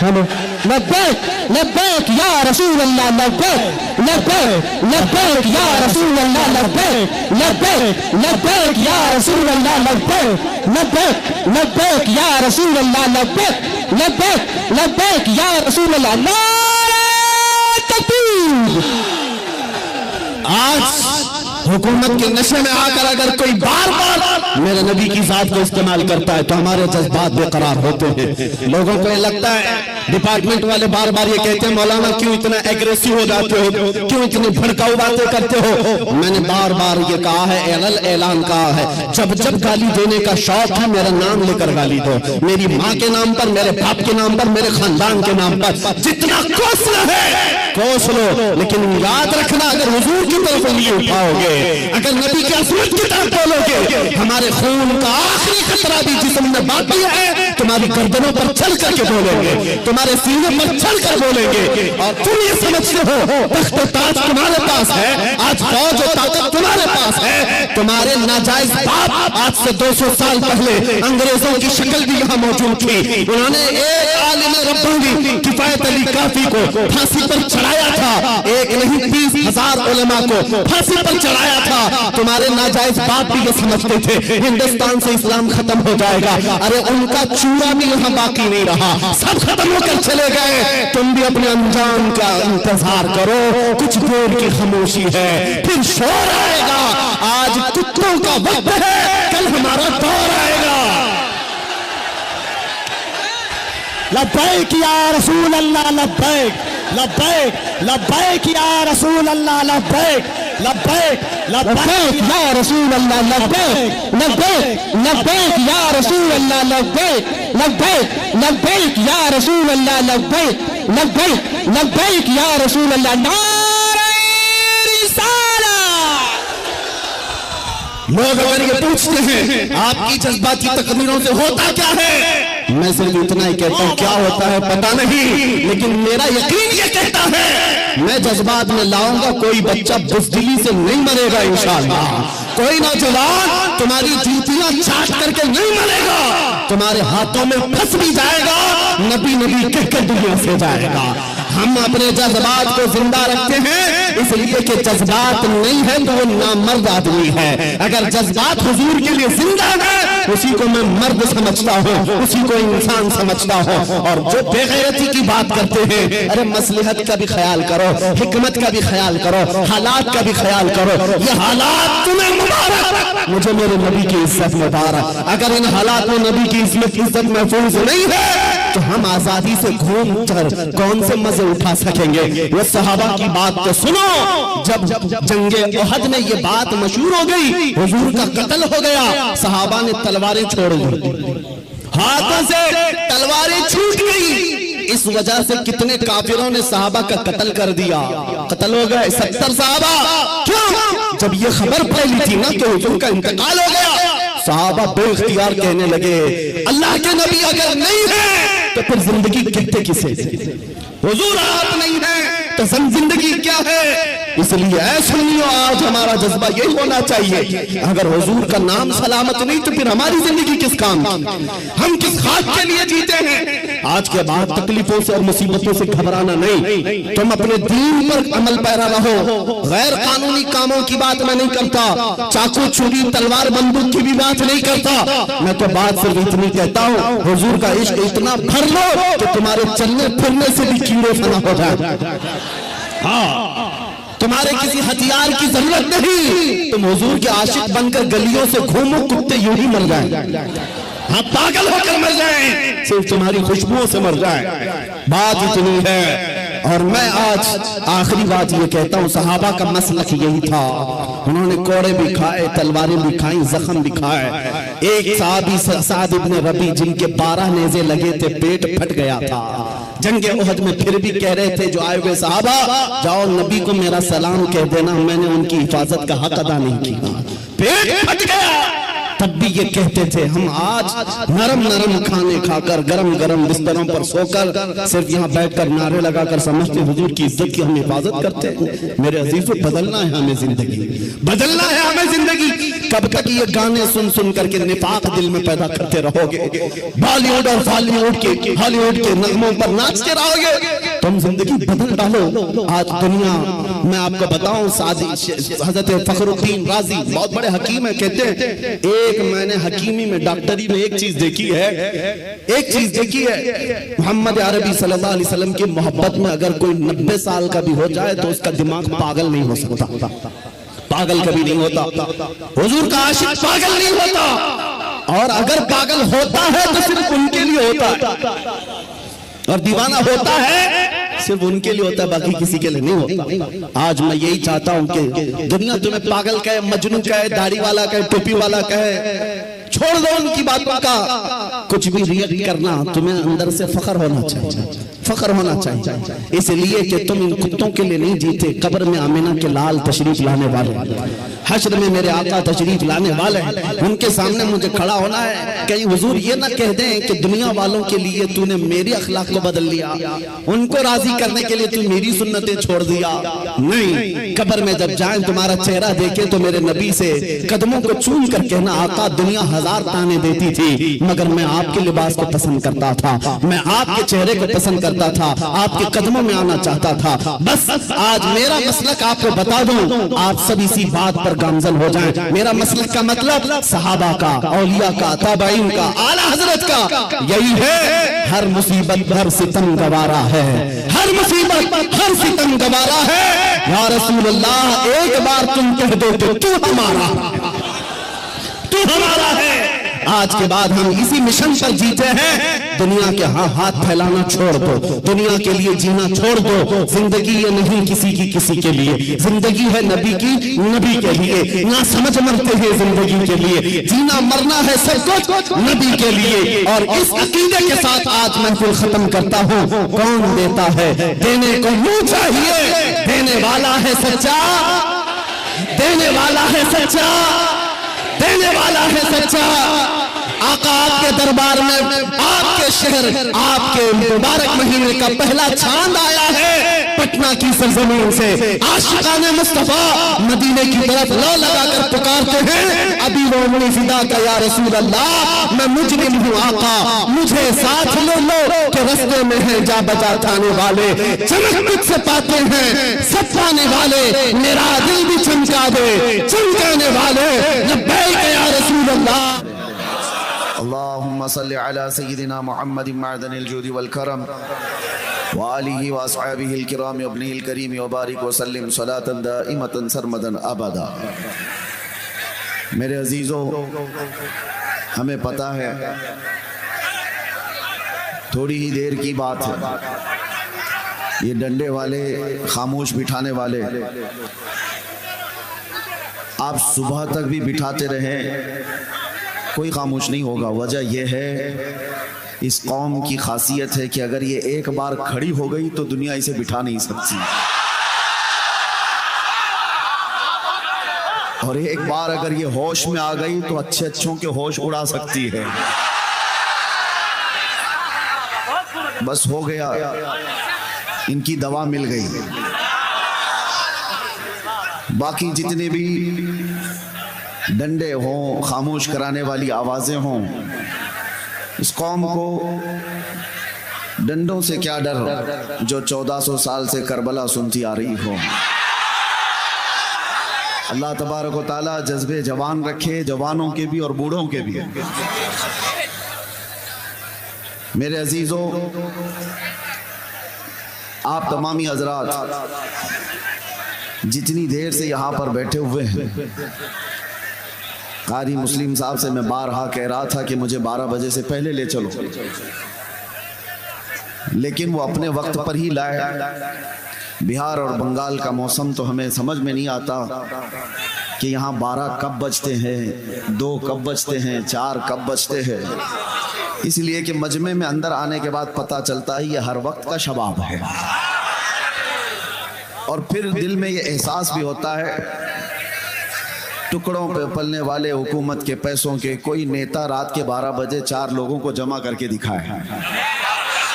یہ واحد قوم ہے جو اپنے نبی کے نام پر 12 کیا 2 کیا 4 تک بھی اپنی جگہ سے ہٹنے کو تیار نہیں ہوتے۔ کون ہے ایسی کڑاکے کی سردیوں میں گھر بار چھوڑ کر ان میدانوں میں بیٹھ جاتا ہے؟ کافی دور تک میں دیکھتا آیا کہ صحیح سے گاڑی کے گزرنے کا بھی راستہ نہیں ہے۔ میں نے اپنے ساتھ چلنے والوں سے پوچھا کیا لوگ آئے بھی ہیں جلسے میں؟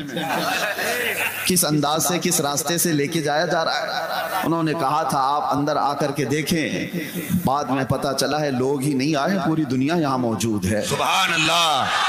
ایک بات میں آپ کو بتاتا ہوں، حضور پاک صلی اللہ تعالی علیہ وسلم کی تعریف کی نہیں جاتی، اللہ کراتا ہے۔ اور کوئی اپنی طاقت سے اپنی من سے یہاں آتا نہیں ہے، بلایا جاتا ہے۔ اور یہی تو بات ہے کہ ایسے ویران میدانوں میں جہاں دور دور تک صبح اٹھ کر کے دیکھیں تو کوئی آبادی نہ نظر آئے، لیکن رات کا منظر یہ بتاتا ہے، رات کا یہ منظر بتاتا ہے وہ آئیں گے، آتے ہوں گے، ابھی آئیں گے۔ یہی سوچ کے ہم نے محفل کو سجا رکھا ہے۔ ہوا کا موسم بتا رہا ہے وہ زلف اپنی لہرا رہے ہیں، سواری طیبہ سے چل پڑی ہے، حضور تشریف لا رہے ہیں۔ عزیزان گرامی وقار، اس رات میں یہاں پر جوانوں کا، بوڑھوں کا، بچوں کا جمع ہونا اور اتنی تعداد میں عورتوں کا آنا، اللہ تعالیٰ سلامت رکھے۔ میں پورلیا اس لیے بھی آپ کے یہاں آیا، مجھے خبر کی گئی تھی کہ یہاں کا گھر گھر ایسا تھا جب میں قید کی حالت میں تھا تو دعاؤں میں مصروف تھا۔ مسجدوں سے آوازیں آتی تھی، عورتیں وہ تھی جو روزے میں تھی، منتیں کی ہوئی تھی۔ میرے عزیزو، یہ حق بنتا ہے میں تو پیدل چل کر کے آؤں آپ کے پاس، آپ کی دعاؤں کا ثمرہ ہے جو آج اللہ تعالیٰ نے آپ کے سامنے مجھے اسی طرح سے رکھا ہے۔ ظالموں نے تو یہ سوچ لیا تھا کہ اس کا گلا دبا دیا گیا ہے، محمد عربی کے شعر کو کبھی دبایا نہیں جا سکتا۔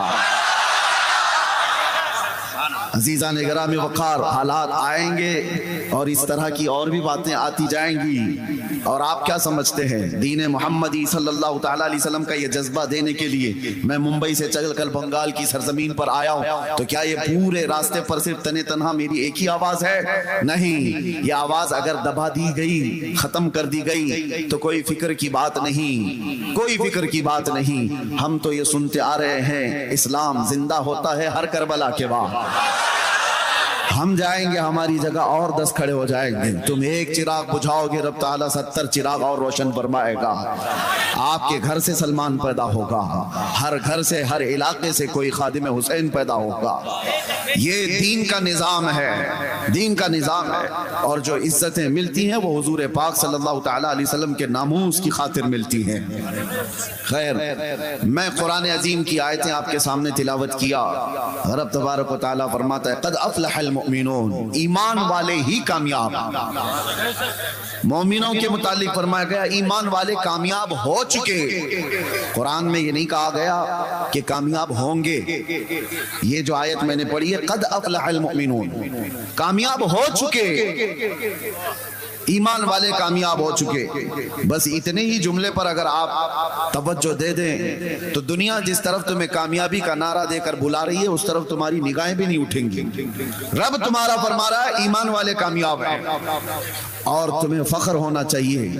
تمہارے پاس ایمان کی دولت جب تک ہے اس بات پر فخر کرتے رہو، اگرچہ رہنے کو چھت نہیں مگر مولا نے ایمان دیا، اگرچہ پہننے کو کپڑے ڈھنگ کے نہیں ہیں لیکن اللہ نے ایمان دیا ہے، اس لیے کہ ایمان کی دولت ہی وہ ہے جو صحرا سے نکل کر کے روما کے تخت کو پلٹ دیا گیا تھا۔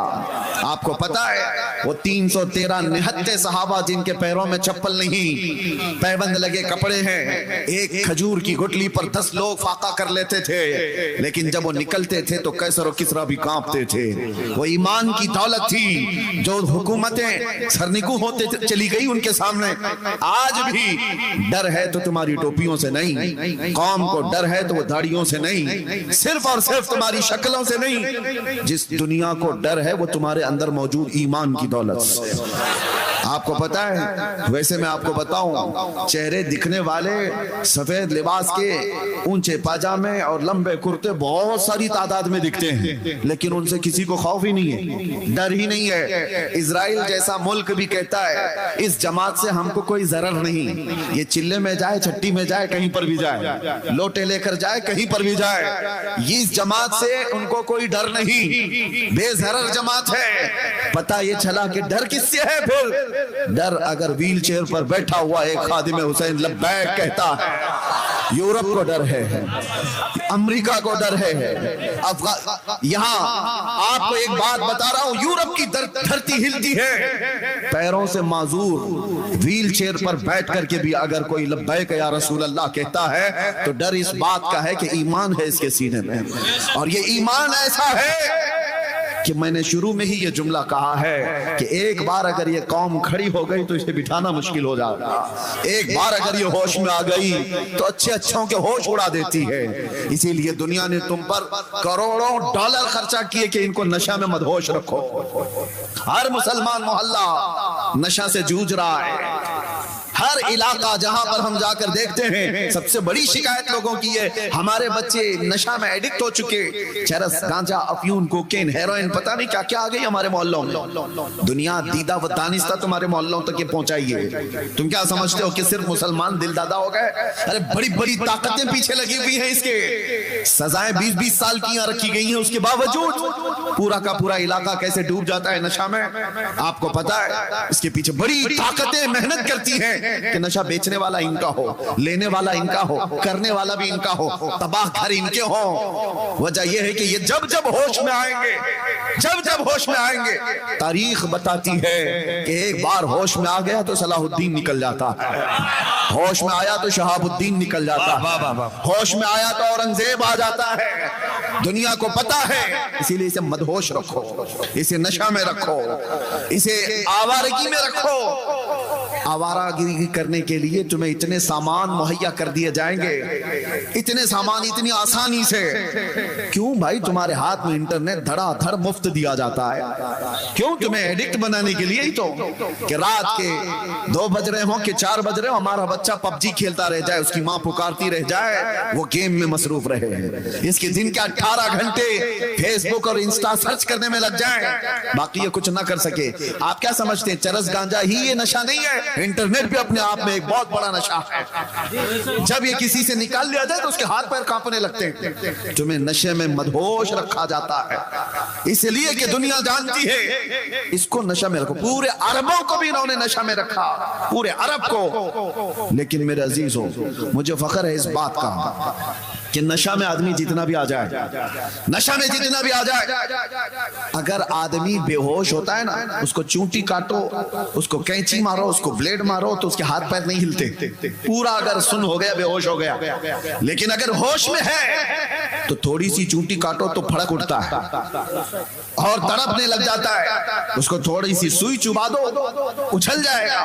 ہوش میں ہو تو دنیا جب کبھی اس قوم مسلم کو بے ہوش کرتی ہے تو آزما کے دیکھتی ہے ایک بار کہ پورا بے ہوش ہوئے کہ نہیں ہوئے، اور آزمانے کا طریقہ ان کا یہ ہے کہ تمہیں چاقو چوری مار کر کے نہیں دیکھا جاتا، ایک بار رسول اللہ کی گستاخی کر کے دیکھی جاتی ہے، کسی ظالم کتے کو کھڑا کیا جاتا ہے بھونکنے کے لیے، نبی آخر الزمان صلی اللہ علیہ وسلم کی شان میں بھونکو، اس کو فنڈنگ کی جاتی ہے، اس کو حکومت کی پہرےداری دی جاتی ہے، سب کچھ، اور وہ بھونکتا ہے کہیں بیٹھ کر کے، اور پھر دیکھا جاتا ہے امت محمدیہ کو کہ یہ پوری بے ہوش ہوئی کہ نہیں ہوئی، پوری بے ہوش ہو گئی یا نہیں ہوئی، یہ آزمانے کے لیے کھڑا کیا جاتا ہے ہر دور میں۔ عربوں کو انہوں نے دیکھا بے ہوش ہو گئے، یہ کہیں کچھ کرنے والے نہیں، اس لیے ان کے سروں پر آ کر بیٹھ گئے۔ لیکن فخر ہے مجھے غریب نواز کے اس ہندوستان پر، یہاں پر بھی نشہ میں سالوں سے ہمیں مدہوش تو کیا گیا، اور پھر یہاں پر بھی چیک کرنے کے لیے کچھ پاکھنڈیوں کو کھڑا کیا گیا، اور گستاخان رسول کو کھڑا کیا گیا بھوکو محمد عربی کی شان میں.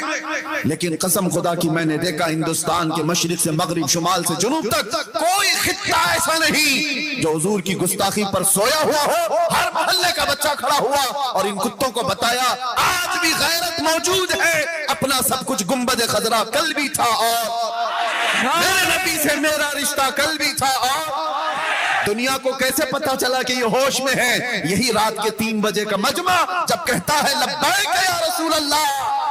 قیامت ہوگا تم بے ہوش نہیں ہوں گے، بے ہوش نہیں ہوں گے.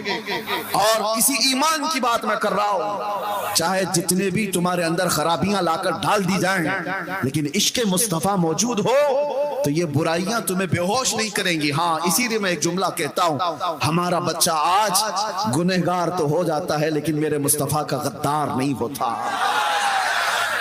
گنہگار ہونا اور ہے، غدار ہونا اور ہے. ناموس مصطفیٰ پر بات آئے تو یہ سب اپنے گھروں سے نکل جاتے ہیں. ناموس مصطفیٰ پر بات آئے تو پھر یہ نہیں دیکھتے کہ میرے لیے آس پاس کیا معاملات ہیں. یہی ایمان کی علامت ہے جو آج موجود ہے. ابھی میں اگر آپ سے کہوں اشہد ان محمد رسول اللہ صلی اللہ علیہ وسلم، میں نے نام لیا، انگوٹھے چومے اور لگائے کیوں؟ اپنے لبوں سے انگوٹھا چوما اور آنکھوں سے لگایا. میں نے کہا تو نہیں کسی کو، میں نام لیتا ہوں آپ کے ہاتھ خود بخود اٹھتے ہیں. نام میں یہ اثر ہے محمد رسول اللہ صلی اللہ علیہ وسلم. یہ نام جب لیا جاتا ہے اور غور سے دیکھنا یہ صرف سنیوں کے ہاتھ اٹھتے ہیں، انگوٹھے سب کے نہیں اٹھتے، سنیوں کے اٹھتے ہیں. وہ چاہے کسی بھی حالت میں بیٹھا ہو، ارے پان کھا رہا ہو، کچھ بھی کر رہا ہو، نام آیا تو انگوٹھوں کو بوسا لیا اور پھر آنکھوں سے لگایا. یہ اس بات کی علامت ہے تمہیں چومنے کے لیے آرڈر دینے کی ضرورت نہیں. اندر جو موجود عشق ہے وہ بے اختیار انگوٹھے اٹھا دیتا. اندر جو محبت ہے وہ علامت میں بتا رہا ہوں، علامت میں بتا رہا ہوں. کون کہتا ہے یہ مری ہوئی قوم ہے؟ کون کہتا ہے ہماری اس قوم کو بول بول بول کر کے نروس کر دیا گیا کہ مری ہوئی قوم ہے، بکھری ہوئی قوم ہے، ٹوٹی ہوئی قوم ہے؟ ارے میں اس لیے آتا بھی ہوں، اگر مری ہوئی ٹوٹی ہوئی بکھری ہوئی قوم ہے تو ہمارا ہی نام پورے الیکشن میں چلتا کیوں ہے؟ کیا بات، سارے مدے تو ہمارے ہیں.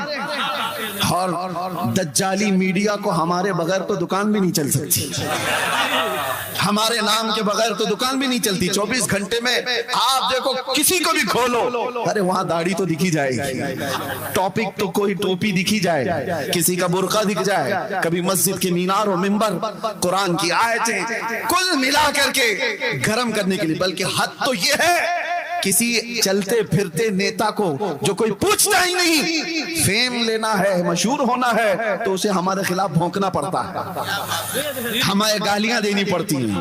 اسلام کو، قرآن کو جب بھونکتا ہے تو مشہور ہونے کی کوشش کرتا ہے.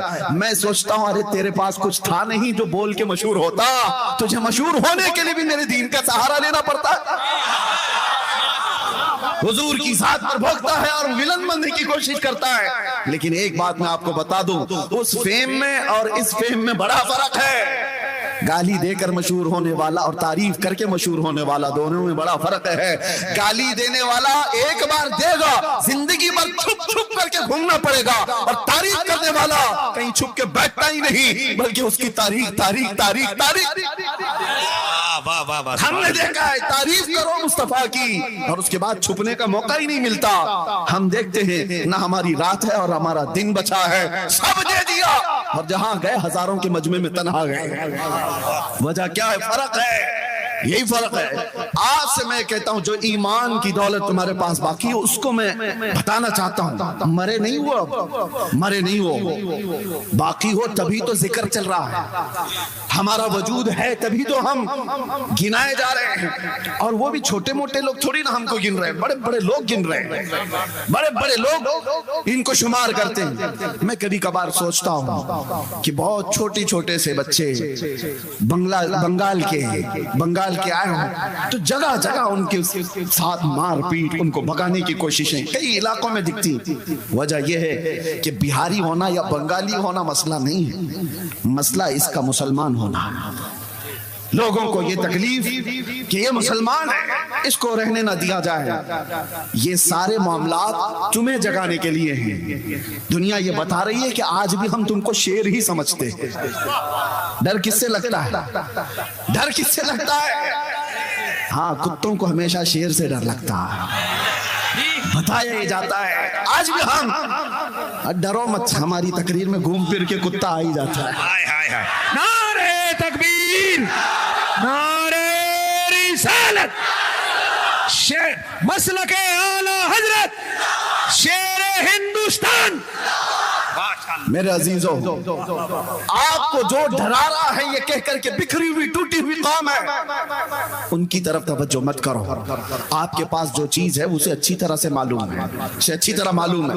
نبی پاک صلی اللہ تعالی علیہ وسلم پر مر مٹنے کا جذبہ جب تک تمہارے اندر سلامت رہے گا، جب تک باقی رہے گا، خدا کی قسم کبھی تمہیں روئے زمین سے پوری طرح مٹایا نہیں جا سکے گا، کبھی نہیں. ہاں ایک بات ہے، اس قوم کو مٹنا ہی چاہیے جو اپنے نبی کی عزت کے لیے سیریس نہیں، جو حساس نہیں. اس قوم کو تو جانا ہی چاہیے، چاہے وہ عالم کے لباس میں ہو، مفتی کے لباس میں ہو، پیر کے لباس میں ہو. جو اپنے نبی کی عزت کے لیے حساس نہیں، اسے اس زمین پہ جینے کا حق کیا ہے؟ امام مالک رضی اللہ تعالیٰ عنہ فرماتے ہیں، آپ سے پوچھا گیا حضور پاک کی شان میں گستاخیاں ہونے لگے، گالیاں دی جانے لگے اور امت خاموش بیٹھی رہے تو کیا ہوگا؟ امام مالک فرماتے ہیں، وہ فرماتے ہیں ان قریب زمین پھٹ جانی چاہیے اور اس امت کو دھس جانا چاہیے. اس کو کیا جینے گا؟ ہاں جو حساس ہے آج بھی حساس ہے. میں یہ نہیں کہتا کہ سب کو میری طرح سے جو میں بول رہا ہوں سب کو یہی کرنا چاہیے، سب کے اپنے اپنے منصب ہیں. ہر امام دفاع کرتا ہے ناموس رسالت کا. یہ جتنے علماء بیٹھے ہیں کوئی یہ نہ سمجھے کہ سب خاموش ہیں، ان کو جہاں موقع ملا، جیسا موقع ملا، عظمت رسالت کا دفاع یہ کرتے ہیں. میں سب پیروں کی بات نہیں کر رہا، سب علماء کی بات نہیں کر رہا. یہ ایک ایک سال نہیں 10 سال مسلح سنبھال کر قوم کے دلوں میں جو عظمت مصطفیٰ ڈالتے رہتے، حساس بناتے ہیں، یہ بھی تو دفاع ناموس رسالت ہے. اور یہ جب تک کرتے رہیں گے اور آپ جب تک بیدار رہیں گے، اللہ کی قسم پوری طرح سے روئے زمین سے نہیں مٹایا جا سکتا. یہ تاریخ کی سچائیاں ہیں، تاریخ کی سچائیاں ہیں. میں دیکھ رہا ہوں بدر ہو گئی، احد ہو گئی، خندق ہو گئی، خیبر ہو گئی، کتنی جنگیں ہو گئی اور طاقتیں ایسی کہ ایک بار صلاح الدین صرف 12,000 کا لشکر لے کر کے آیا اور مقابل میں 4 لاکھ صلیبی تھی. 12,000 کا مقابلہ 4 لاکھ سے کیا ہو سکتا ہے؟ لیکن پھر بھی صلاح الدین کے جوانوں نے لڑائی لڑی اور تاریخ لکھنے والے جو آج بھی موجود ہیں، مورخ و انگریز ہیں، وہ لکھتے ہیں 12,000 کی فوج نے 4 لاکھ کے تتر بتر کر دیے. تاریخ میں موجود ہے. وجہ یہ ہے کہ صلاح الدین نے زنانہ لوگوں کو جمع نہیں کیا تھا، عاشقان مصطفیٰ کو جمع کیا تھا. یہ بات ہے یا رسول اللہ، ماشاء اللہ. ایمان ہو تو کامیابی ہے، ایمان نہیں ہے تو ہر جگہ سودے بازی کرتا ہے. ایمان نہ ہو تو آدمی کہاں سودے بازی کرتا ہے. آپ کو پتا ہے میں کبھی کبھار سخت جملے بولتا ہوں کچھ لوگوں کو جو سیاست میں چلے گئے، پالیٹکس میں چلے گئے، ان کو برے لگتے ہیں. لیکن جنہوں نے اپنا دین دھرم سب بیچ دیا، اب تمہیں برا کیا لگنا ہے؟ برا کیا لگنا ہے؟ وہ کہاں نہیں سمجھوتا کر جاتا جس کا ایمان ہے. ارے وہ بیوی میں بھی، ماں میں بھی، بیٹی میں بھی سمجھوتا کر سکتا ہے. ایمان نہ ہو تو وہ دین کا سمجھوتا سب کر لیتا ہے. میں نے دیکھا ہے، اس لیے میں آپ کے سامنے کہہ رہا ہوں. کچھ ان لوگوں کو میرے 18 سے 22 دن تک اس راستے میں گزرے تھے انویسٹیگیشن کے دوران. ہم نے دیکھا ہے کتنے ایسے لوگ ہیں جن سے یہ لوگ رابطہ کرتے ہیں، انویسٹیگیشن آفیسرز، اور پوچھتے ہیں. بعد میں پتا چلتا ہے ارے یہ تو بڑے پیر مغاں ہیں جن سے پوچھ رہے، یہ تو پیر صاحب ہے. اور ایسا سمجھوتا کیے ہوئے کہ اپنے قوم کی مخبری کر رہا ہے، قوم کے اندر کی باریک باتوں کو یہاں لا کر کے بتاتا ہے. آنکھیں پھٹی رہے گی، ہم پہلے یہ نہیں جانتے تھے. ایمان نہ ہو تو آدمی ہر چیز کا سودا کرتا ہے، اللہ اللہ. اور ایمان ہو تو بال کا بھی سودا نہیں کرتا ہے. سبحان اللہ. ایمان ہو تو میرے نبی پاک صلی اللہ تعالی علیہ وسلم کی عظمت اور عزت تو بہت دور کی بات ہے. آپ کے منہ مبارک کے لیے جان بھی قربان کر سکتا. ایمان ہو. باقی ایمان نہ ہو تو مسجدوں کے سودے کرنے والے دیکھے ہم نے, خانقاہوں کے سودے کرنے والے دیکھے ہم نے, کتابوں کے سودے کرنے والے دیکھے ہم نے. کچھ تو وہ بھی آئے جو یہ کہنے لگے کچھ وہ حدیثیں چھپا دی جائیں, کچھ وہ آیتیں قرآن کی چھپا دی جائیں جس میں جہاد کا ذکر ملتا ہے. کون سی سودے بازی کر رہے ہو؟ ایمان غیرت ہو گیا, ایمان چلا گیا. ان کو یہ چاہیے کہ دوسروں کو راضی کرنے کے لیے آیتیں چھپا دو, حدیثیں چھپا دو, اور چھپا نہیں سکتے تو کم از کم اس ٹاپک پہ مت بولو. یہ بھی ہمارے پاس آئے, یہ بھی ہمارے پاس آئے. میں ان سے کہتا ہوں ان آیتوں کو نکال دو گے یا ان حدیثوں کو نکال دو گے, مطلب نہیں سمجھتے ہو تم ہمارے نبی کی آدھی سیرت ختم کرنا چاہتے ہو. کیسے بتاؤ گے کہ نبی بدر میں کیا کرنے گئے تھے؟ کیسے بتاؤ گے کہ نبی احد میں کیا کرنے گئے تھے؟ کیسے بتاؤ گے کہ رسول اللہ خیبر میں کیوں گئے تھے؟ تمہیں بتانا پڑے گا. اور تم جس کی رضا کے لیے یہ چھپانا چاہ رہے ہو, ایک بات کان کھول کے سن لو. اللہ قرآن میں فرماتا ہے ہرگز ہرگز تم سے راضی نہیں ہوں گے, کبھی نہیں راضی ہوں گے. تم جس کی رضا کے لیے اپنے آپ کو بدلنا چاہ رہے ہو, آخر وقت آ ہی جاتا ہے. دیکھا نہیں چند سالوں پہلے لکھنؤ سے ایک رافضی کتا نکلا تھا, نام بھی بدل لیا, دھرم بھی بدل لیا, سب کچھ کر لیا. دیکھا ہوگا, سنا بھی ہوگا. بچے چھوٹے وہ نہیں جانتے, ہاں جاننا بھی نہیں چاہیے. جو کیڑے آئے موسم میں چلے گئے, پھر جاننا بھی نہیں چاہیے. لیکن جو لوگ جانتے ہیں ان سے میں کہہ رہا ہوں, کیا بات 6 مہینے 8 مہینے کے بعد ہوا کیا؟ ارے دین بھی بدل لیا تھا, دھرم بھی بدل لیا تھا, نام بھی بدل لیا تھا, کپڑے بھی بدل لیا تھا, سب ہو گیا تھا. بعد میں پتا چلا وہاں سے بھی لات مار کے نکال دیا گیا. ارے وہ قوم دوسری کاسٹ کو نہیں قبول کرتی, تجھے کہاں سے لے لے گی؟ کہاں سے تجھے قبول کر لیتی؟ نکال دیا گیا. ایک اعلیٰ حضرت کا پیغام سن کر کے جاؤ. اس وقت بہت شدت سے یاد آتی بات اعلیٰ حضرت کی. میرے اعلیٰ حضرت نے کہا تھا یا رسول اللہ, جو تیرے در سے یار پھرتے ہیں در بدر یوں ہی خار پھرتے ہیں. نعرہ تکبیر, نعرہ رسالت, مسلک اعلیٰ حضرت. جو تیرے در سے یار پھرتے ہیں در بدر یوں ہی خار پھرتے ہیں. دیکھا ہے زندگی میں جو اس دربار کو چھوڑا ہے وہ ذلیلوں کے ساتھ ہی رہا ہے, اور دھوبی کا کتا نہ گھر کا نہ گھاٹ کا. بننا ہو تو ایک بنو. اے مسلمانوں, آپ سے میں کہتا ہوں اللہ کی بات پر یقین ہے یا نہیں تمہیں؟ قرآن پر ایمان رکھتے ہو؟ اللہ نے کیا فرمایا قرآن میں؟ ایمان والے کامیاب ہو چکے. ایمان والوں کی علامت کیا ہے؟ قرآن کہتا ہے الذین هم فی صلاتهم خاشعون, وہ ایمان والے کامیاب ہوئے ہیں جو اپنی نمازوں میں گڑ گڑاتے ہیں. جو نماز ہی نہیں پڑھتا تو علامت کہاں ہے اس کی ایمان کی؟ نماز سے ہی غافل ہے تو گڑ گڑائے گا کہاں؟ آ جاؤ مسجدوں کو آباد کرو. ان کی ویرانیاں تمہارے دل کی ویرانیاں ہیں. مسجدوں کا خالی پن تمہاری عزتیں برباد کر دیں گی. ان کی صفوں کو بھرنے کے بعد تمہارا ایمان جھگمگاتا ہے. اور اللہ تعالیٰ آگے فرماتا ہے وہ جو زکوٰۃ دیتے ہیں وہ ایمان والے کامیاب ہیں, اور وہ جو اپنی شرمگاہوں کی حفاظت کرتے ہیں وہ ایمان والے کامیاب ہیں, اور جو بے حیائی سے چہرہ پھیر لیتے ہیں وہ ایمان والے کامیاب ہیں. آج نوجوان طبقے کو میں دیکھتا ہوں, کیا تمہارے پاس ایمان ہے, عشق رسول ہے, حضور سے محبت کرنے کا دعویٰ کرتے ہو, پھر یہ علامتیں کہاں ہیں؟ تمہاری نماز کہاں, تمہاری زکوٰۃ کہاں ہے, تمہاری مسجدیں بے عبادت کیوں ہو گئی؟ توجہ کی ضرورت ہے. مسجدیں یوں ہی نہیں شہید ہوتی. جب خالی تم کر جاتے ہو تو دوسروں کی نگاہیں اس کی طرف اٹھنے لگتی ہیں. فجر میں اگر تمہارے جمعہ کا ماحول ہونے لگ جائے, قسم خدا کی کوئی ایک بھی تمہاری مسجد کی طرف آنکھ اٹھا کے دکھا دے, کبھی دکھا دے. تم نے اپنے عبادت خانوں کو ویران کیا, اور قرآن یہ کہتا ہے ایمان والے کامیاب ہیں. اللہ کی ذات پر یقین رکھو, اللہ کی ذات پر. اور اسی لیے مسجد سے صبح سے لے کر رات تک 5 بار مؤذن پکارتا ہے, جس میں 10 بار یہ کہا جاتا ہے حی علی الفلاح, کامیابی کی طرف آؤ, کامیابی کی طرف آؤ. پہلے مؤذن کیا پکارتا ہے؟ حی علی الصلاح, نماز کی طرف آؤ اور کامیابی کی طرف آؤ. نماز کی طرف آنے والا ہی کامیاب ہے. 10 بار دن میں بولا جاتا ہے, اور پھر یہ پرچے لے کر کے گھوم رہا ہے. کس کے پاس کامیابی دلا دو؟ نیتا جی کے پاس, سیٹھوں کے پاس, کمپنیوں کے پاس, کہ کوئی اچھی جاب لگ جائے میں کامیاب ہو جاؤں. ارے تم نے کامیابی کا معیار کیا سمجھ رکھا ہے؟ گاڑی, بنگلہ, اور گھر، یہ ساری چیزیں کامیابی کا معیار ہے؟ نہیں، کامیابی کا یہ معیار ہوتا تو دنیا ابو جہل سے ڈر رہی ہوتی، ابو لہب سے ڈر رہی ہوتی۔ کامیابی کا معیار یہ ہے، وہ ابو ہریرہ جو 70 صحابہ کے بیچ بیٹھ کر کھجور کھا کر پوری زندگی گزارا کرتے تھے، پوری دنیا اس فاقہ کش صحابی سے بھی گھبراتی ہے، ڈرتی ہے۔ کیوں؟ ایمان تھا اور کامیابی کے معیار کو پہنچا ہوا تھا۔ ایمان یہ کامیابی ہے، یہ گاڑی بنگلے یہ ساری چیزیں مل گئی تو مل گئی، ورنہ کامیابی تمہاری اس میں نہیں ہے۔ اللہ بلا رہا ہے تمہیں کامیابی کی طرف۔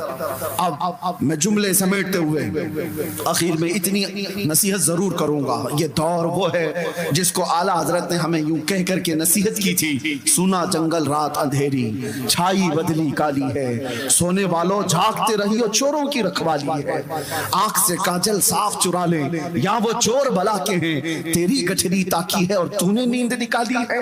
سونا پاس ہے، سونا زہر ہے، سونا بن ہے، سونا زہر ہے، اٹھ پیارے تو کہتا ہے میٹھی نیند ہے، تیری متھی نرالی ہے۔ یہ اعلیٰ حضرت کی نصیحتیں ہیں۔ دنیا آج ایک ویران جنگل کی طرح ہے، یہاں پر سونا جنگل ہے، اندھیری رات ہے، کوئی دکھتا نہیں ہے مدد کے لیے۔ ایسے وقت میں سونا تمہارے لیے اچھا نہیں ہے، جاگتے رہو۔ اور یہاں چوروں کی رکھوالی ہے۔ یہ دنیا کو جو دیکھ رہے ہو آپ، ارے بڑے بڑے صاحب اقتدار آج ننگے دکھ رہے ہیں۔ انٹرنیٹ پر آپ دیکھ رہے ہوں گے، پتہ نہیں کون کون سی فائل ابھی کھلتی جا رہی ہے، کون کون سی فائلیں کھلتی جا رہی ہیں، کتنے کتنے اس میں باہر ننگے نظر آ رہے ہیں۔ یہ دیکھو اپنی آنکھوں سے، یہ وہ لوگ ہیں جن کا اقتدار کا نشہ تھا، وہ کامیاب نہیں، وہ اندر سے ننگے تھے، وہ ننگے تھے۔ چھوٹی بچیوں کا ریپ کرنے والے، 12 سال سے لے کر 18 سال کی بچیوں کا ریپ کرنے والے، وہ کون سے کامیاب ہیں؟ چاہے وہ کتنی بڑی اونچی گدی پر بیٹھا ہوا ہے، وہ محروم ہے کامیابی سے، وہ ننگا ہے۔ ارے کامیاب تو وہ ہے، آؤ میں تمہیں بتاؤں، ٹوٹی چٹائی پر بیٹھ کر کے پورے ہندوستانیوں کے دل پر راج کرتا ہے وہ غریب نواز۔ اندر بھی وہی ہے، باہر بھی وہی ہے، غریب نواز۔ ان کی پوری تاریخ، پوری فائل، پوری کتاب کھول کر کے دکھاؤ، کہیں سے تمہیں یہ چیزیں نہیں ملیں گی جو اقتدار کے نشے میں چور لوگوں کی فائلیں کھلتی ہوئی جا رہی ہیں۔ ان کے کپڑے کچھ اور ہیں۔ اسی لیے کامیابی ایمان والے کے پاس ہے، ایمان والے کے پاس کامیابی ہے۔ آپ نوجوان کس کے پیروکار بن گئے ہو، کس کے پیچھے بھاگ رہے ہو؟ پتہ نہیں کس کا فین بن کر کے گھوم رہے ہیں۔ میں اس ایکٹر کا فین، لڑکیاں کسی ایکٹریس کے فین، اور کپڑے بھی بدل گئے، چہرہ بھی بدل گیا، اور پھر ادھر تم نعرہ لگاتے ہو لبیک یا رسول اللہ، اے اللہ کے رسول میں حاضر ہوں۔ تو پھر سمجھ میں نہیں آتا، تمہارا کردار کچھ اور بتا رہا ہے، تمہارا کردار کچھ اور بتا رہا ہے۔ تم مجھے سینے پر ہاتھ رکھ کر کے بتاؤ، اس کائنات میں سب سے زیادہ حسین چہرہ میرے آقا کا تھا کہ نہیں؟ تمہارا ماننا ہے، یقین ہے؟ اللہ کے نبی سے زیادہ حسین چہرہ کسی کا نہیں تھا، یقین ہے؟ تو بتاؤ اس حسین چہرے کے پیچھے چلنا چاہیے یا مجرا کرنے والوں کے پیچھے چلنا چاہیے؟ وہ حسین چہرہ تھا، تو پھر تم اپنے چہرے پر ہاتھ رکھ کر کے دیکھو، تو ہم کیوں نہیں ملانا چاہتے اس حسین چہرے سے اپنا چہرہ؟ پھر ان ظالم بدبختوں کے پیچھے کیوں بھاگتے ہو جو چند جن مجرے کر کے جہنم کی طرف لے جانا چاہتے ہیں؟ اسی لیے آؤ میں آپ سے کہتا ہوں، اعلیٰ حضرت کی بات سنو، انہوں نے کیا کہا؟ آج لے ان کی پناہ، آج مدد مانگ ان سے، کل نہ مانیں گے قیامت میں اگر مان گیا۔ اور تمہارے دنیا سے ایمان کے ساتھ، اسلام کے ساتھ جانے کی ایک ہی گارنٹی ہے، وہ گارنٹی کیا ہے؟ انہیں جانا، انہیں مانا، نہ رکھا غیر سے کام۔ للہ الحمد، میں دنیا سے مسلمان گیا۔ سبحان اللہ، سبحان اللہ، کیا کہنے، ماشاءاللہ۔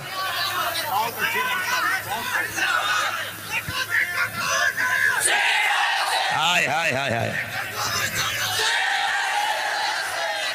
آج اے نوجوانوں، یہ عہد کر کے اٹھو، آج یہ عہد کر کے اٹھو کہ جئیں گے تو میرے مصطفیٰ کے قدموں کے لیے جئیں گے۔ ہماری آنکھیں دنیا کی رنگینیاں بہت دیکھ چکی ہیں، ہماری آنکھیں دنیا کی رانائیاں بہت دیکھ چکی ہیں۔ اب جتنے دن زندگی کے باقی ہم میں سے کسی کو نہیں پتا کل ملک الموت گھر آنے والے ہیں یا راستے میں ہی ہم کو اٹھایا جانے والا ہے۔ جتنی دیر یہ آنکھیں باقی ہیں، کم از کم باقی زندگی اللہ کی بارگاہ میں یہ تمنا کرو کہ ان آنکھوں نے دنیا کی رنگینیاں بہت دیکھی، اب تھک چکی ہے مولا، کچھ ایسا کر دے میرے کردگار آنکھوں میں، ہمیشہ نقش رہے روئے یار آنکھوں میں، انہیں نہ دیکھا تو کس کام کی ہیں یہ آنکھیں کہ دیکھنے کی ہے ساری بہار آنکھوں میں، پیا ہے جام محبت جو آپ نے نوری، ہمیشہ اس کا رہے گا خمار آنکھوں میں۔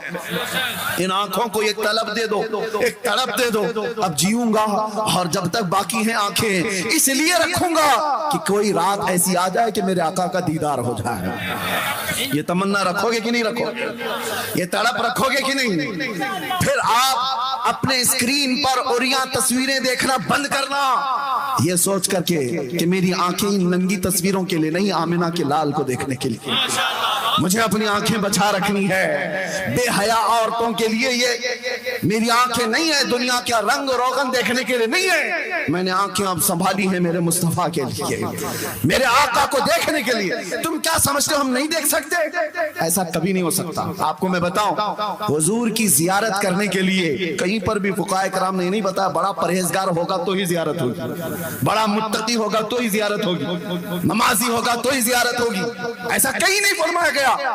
بس اتنا ہے کہ ان کو جب کرم ہو جائے کسی پر، وہ جس پر کرم کر دیں، آتا ہے فقیروں پہ انہیں پیار کچھ ایسا، خود بھیک دیں اور خود کہیں منگتے کا بھلا، امتی ہونا بس کافی ہے۔ وہ رسول جب چاہیں جسے چاہیں اپنے دیدار سے نواز۔ اس لیے میں کہہ رہا ہوں کہ تمہارے ایمان کی بقا آج کے زمانے میں اس طلب کے ساتھ باقی رہ سکتی ہے، اس طلب کے ساتھ باقی رہ سکتی ہے۔ اب مزید ادھر ادھر کی نہ دیکھو، اپنے نبی کے دیدار کے لیے تڑپتے رہو، روز گھر جاؤ تو یہ کہتے ہوئے میں سو جاؤں یا مصطفیٰ کہتے کہتے، کھلے آنکھ صلی اللہ کہتے کہتے، اور جانتے ہو میرا رسول اتنا غیرت مند ہے، ایک بار پکار کر کے تو دیکھو، یوں کہو سنا ہے آپ ہر عاشق کے گھر تشریف لاتے ہیں، یا رسول اللہ سنا ہے آپ ہر عاشق کے گھر تشریف لاتے ہیں، میرے گھر میں بھی ہو جائے چراغاں یا رسول اللہ، میرے دل میں بھی ہو جائے چراغاں۔ طلب سچی ہو تو رات آ ہی جائے گی جب قسمت بدل جائے، جب زندگی میں انقلاب آ جائے، اور دیکھنے والی آنکھیں پھر کہیں گی جو بھی تمہیں دیکھے گا وہ مسکراتا ہوا کہے گا بدن سے خوشبو محمد کی آتی ہے، مدینے والے کی آتی ہے صلی اللہ علیہ وسلم۔ وجہ یہ ہے کہ ہم نے دنیا کی تمام رانائیوں اور رنگینیوں کو اپنی آنکھوں میں بسا رکھا ہے۔ چھوڑو نکلو، ایمان اس بات کی غمازی کرتا ہے کہ جیے تو وہ صرف اپنے نبی پاک کی ذات کے لیے۔ ایک مثال دے کر ختم کرتا ہوں، سنو۔ اللہ کے نبی صلی اللہ علیہ وسلم نے ایک دن یہ فرمایا، حبب الی من دنیاکم ثلاثہ، تمہاری دنیا میں سے مجھے تین چیزیں پسند ہیں۔ حضور نے فرمایا دنیاوی چیزوں میں مجھے تین چیزیں پسند ہیں، جعلت قرۃ عینی فی الصلاۃ والنساء والطیب، نماز، حضور فرماتے ہیں نماز مجھے پسند، عورت اور خوشبو۔ عورتوں کو اس لیے کہ لوگ حقارت سے دیکھتے تھے، عورتوں کو مقام نہیں دیا جاتا تھا، ان کو الگ کیٹیگری میں رکھا جاتا تھا، حضور نے اپنی پسند بتا کر کے ان کا مقام بلند کیا۔ تین، میرے آقا نے تین چیزیں فرمائی۔ اب سنو ایک عاشق رسول کیا کہتا۔ ابو بکر صدیق سے پوچھا گیا آپ کو بھی دنیا میں کچھ چیزیں پسند ہیں؟ پسند ہونے میں کوئی کہہ سکتا ہے مجھے میرا بیٹا بہت پسند ہے، مجھے میری بیوی پسند ہے، میری بیٹی پسند ہے، لیکن صدیق اکبر کی اس محبت پر قربان جاؤ ایمان کیا ہے؟ وہ کہتے ہیں مجھے بھی دنیا میں تین چیزیں پسند ہیں، تین چیزیں پسند ہیں۔ پوچھا گیا وہ تین کیا ہے؟ سنو، نمبر 1 وہ کہتے ہیں، حضرت ابو بکر صدیق کہتے ہیں النظر الی وجہ رسول اللہ، زندگی بھر رسول اللہ کے چہرے کو دیکھنا یہ پہلی پسند۔ دوسرا کیا ہے؟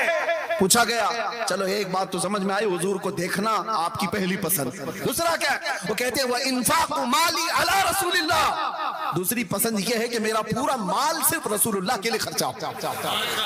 پھر پوچھا گیا تیسرا کیا ہے؟ وہ کہتے ہیں أَن يَكُونَ ابْنَتِي تَحْتَ رَسُولِ اللَّهِ، تیسری پسند یہ ہے کہ میری بیٹی رسول اللہ کی نکاح میں۔ سبحان اللہ۔ کل ملا کر کے جو پسند ہے وہ حضور کے آس پاس ہے، دیکھنا حضور کو ہے، خرچہ حضور پر ہے، بیٹی حضور کے پاس رہے۔ اسی کو اقبال نے کیا کہا تھا، بمصطفیٰ برساں خیش کے دی ہماؤس، اپنے آپ کو نبی کے قدموں تک پہنچا دے، دین یہی ہے، دین یہی ہے۔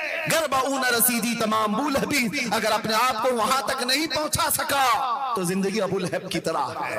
اے نوجوانوں، آج اس رات یہی گزارش کر کے رخصت ہو جاؤں گا، اٹھو وہ گرنا حشر نہ ہوگا پھر کبھی، دوڑو کہ زمانہ چھال اپنی چل گیا۔ میں تمہیں چاقو چوری ہتھیار بلیڈ رکھنے کی بات نہیں کر رہا، ہتھیار اٹھانے کی بات نہیں کر رہا۔ میں جانتا ہوں یہاں میں پلاسٹک کی چاقو کی بھی بات کروں گا تو کل آتنکوادی کا لیبل لگا دیا جائے گا، ہمیں ان ہتھیاروں سے کیا لینا دینا۔ میں تو صرف اتنا کہنے آیا ہوں، اوپر سے لے کر نیچے تک تمہاری چال چلن اٹھک بیٹھک ہر چیز میں عشق رسول کا جامہ پہن لو۔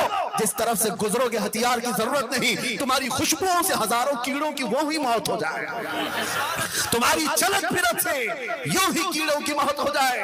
آپ عشق محمدی میں ڈوب جاؤ، نشہ سے ایسے آزاد ہو جاؤ۔ وہ نشہ کس کام کا جو بیوی اور بیٹی میں فرق نہیں پیدا کر سکتا، جو حلال و حرام، کفر و شرک اور ایمان کے درمیان امتیاز نہیں کر سکتا۔ حضور سید عالم صلی اللہ تعالی علیہ وسلم نے ارشاد فرمایا، روزہ آدھا صبر ہے، ہر چیز کی زکوٰۃ ہے اور بدن کی زکوٰۃ روزہ ہے۔ رسول خدا صلی اللہ علیہ وسلم نے دوسرے مقام پر ارشاد فرمایا کہ روزہ دار کا سونا عبادت ہے، اس کی خاموشی تسبیح ہے، اس کا عمل مقبول ہے۔ حضرت ابن عباس رضی اللہ تعالیٰ عنہما ارشاد فرماتے ہیں کہ حضور اکرم صلی اللہ علیہ وسلم نے ارشاد فرمایا، قیامت کے دن روزہ داروں کے لیے سونے کا ایک دسترخوان رکھا جائے گا جس میں مچھلی ہوگی، روزہ دار اس سے کھاتے ہوں گے اور دوسرے لوگ ان کو دیکھتے ہوں گے۔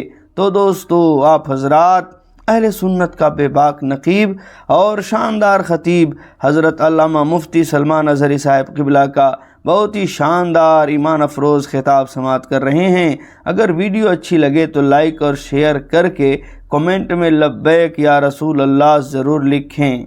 36 گھنٹے بدہوش رہنے والا وہ نوجوان چرس گانجا افیون کھا کر کے جو اپنے اور غیر کو پہچان نہیں پاتا، چھوڑ اس نشہ کو۔ نشہ کرنا ہی ہے تو عشق محمدی کا کرو، محبت مصطفیٰ کا کرو، کہ جس کے سر چڑھ کر کے یہ نشہ بولتا ہے تو پھر وہ عام آدمی نہیں رہتا، پھر وہ زمانے کا اعلیٰ حضرت بن جاتا ہے، وہ زمانے کا سادی شیرازی بن جاتا ہے، وہ زمانے کا حافظ شیرازی بنتا ہے۔ اس کی زبان سے نکلنے والے کلمے ہر ایک کو مسحور کر دیتے ہیں۔ اسی لیے آؤ ڈوب جاؤ عشق محمدی میں۔ آپ کو آ کر کے علماء سے پوچھنا چاہیے۔ مولانا طلاق کے مسئلے میں نے بہت پوچھے ہیں، عدت کے بارے میں بہت پوچھا، وراثت کے بارے میں بہت پوچھا۔ اب ذرا یہ تو بتاؤ میرے آقا کیسے کھاتے تھے، مجھے یہ بتاؤ میرے آقا کیا پہنتے تھے، مجھے یہ بتاؤ میرے آقا کب چلتے تھے، کب بیٹھتے تھے، کب مسکراتے تھے، کیا بولتے تھے، مجھے یہ بتاؤ میرے آقا نے منگنی بھی کی ہے یا نہیں، مجھے یہ بتاؤ میرے آقا نے ولیمہ کیا ہے تو کیسے کیا ہے، اگر حضور کے گھر میں بچہ ہوا تھا تو عقیقہ کیسے کیا گیا تھا۔ یہ ہوتی ہے طلب، جب اپنے نبی سے محبت ہو تو یہ طلب ہو۔ آپ آؤ اور پوچھو، پوچھ کر کے اپنے نبی کی سیرت پر عمل کرو، وہ دن آ ہی جائے گا، وہ دن آ ہی جائے گا۔ قد افلح المؤمنون کا تحفہ جو اللہ نے تمہیں دیا ہے وہ سر چڑھ کر بولنے لگے گا۔ دنیا پکار کر کہے گی اس سے زیادہ کامیابی اس روئے زمین پر کوئی نہیں دکھتا، کوئی نہیں دکھتا۔ اسی لیے قرآن کی آیت کی ترجمانی کرتے ہوئے اقبال نے کہا تھا کہ محمد سے وفا تو نے تو ہم تیرے ہیں، ارے یہ جہاں چیز ہے کیا لوح قلم تیرے ہیں، اور کیسے گرے پڑے کیوں نہ ہو، بیمار کیوں نہ ہو، کوئی پوچھتا کیوں نہ ہو، دامن رسول سے وابستہ ہو کر کے تو دیکھو۔ ارے غریب بستی میں بھی جاؤ گے تو ہزاروں کے مجمع میں لگو گے، کہیں پر بھی جاؤ گے عزتوں کے ساتھ اٹھائے جاؤ گے۔ آج ہم کو کرناٹک کی سرزمین سے یہاں تک کا سفر کرنے پر ہو سکتا ہے اجنبیت معلوم ہو، نئے لوگ ہیں، میرا نہ ننیال ہے، نہ ددیال ہے، نہ سسرال ہے، کچھ نہیں، لیکن لوگ آنکھوں پر بٹھاتے ہیں، دیکھنے کے لیے بے قرار ہوتے ہیں۔ وہ اس لیے نہیں کہ یہ میرا جبہ کبہ اور میری ٹوپی دیکھنے آتے ہیں یا میرا کوئی سیاسی منصب دیکھنے آتے ہیں، نہیں، دور دراز سے 100-200 کلومیٹر کا سفر کر کے اس میدان میں جمع ہوتے ہیں تو سب کو پتا ہے، اور میں جانتا ہوں یہ عزت میرے باپ سے، میرے خاندان سے، پیسوں سے، عہدے سے، علم سے دی ہوئی نہیں ہے۔ بات صرف اتنی ہے، جب تک بکے نہ تھے تو کوئی پوچھتا نہ تھا، یا رسول اللہ تم نے خرید کر ہمیں انمول کر دیا، لبیک یا رسول اللہ، لبیک یا رسول اللہ۔ واہ واہ واہ۔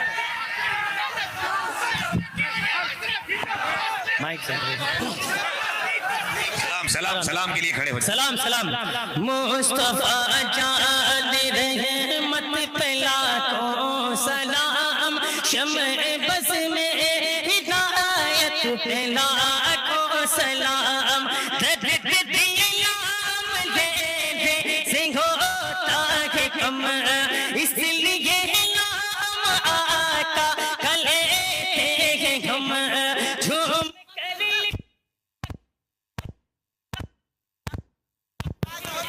یاد رم تاج جارے حرم نو پگا دے شفاعت پہ لاکھوں سلام مصطفیٰ جان رحمت پہ لاکھوں سلام ہدایت پہ لاکھوں سلام الصلاة والسلام علیکہ یا رسول اللہ وعلی آلہ وصحبہ یا نور اللہ صلی اللہ تعالیٰ علیہ وسلم. حضرات محترم، حضرت حضور خلیفہ حضور تاج الشریعہ حضرت علامہ مفتی سلمان نظری صاحب کو اللہ مدد ظلم، جو حضرات حضرت سے مرید ہونا چاہتے ہیں بھی دعا کریں گے، حضرت مرید فرمائیں گے. آپ حضرت سے مرید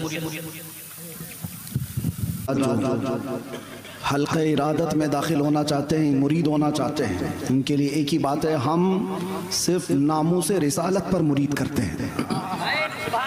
جو حضور پاک صلی اللہ تعالیٰ علیہ وسلم کی عزت کے لیے حساس ہو وہ مرید کہلاتا ہے، اور جو سیریس نہیں ہے وہ کون سا مرید ہے؟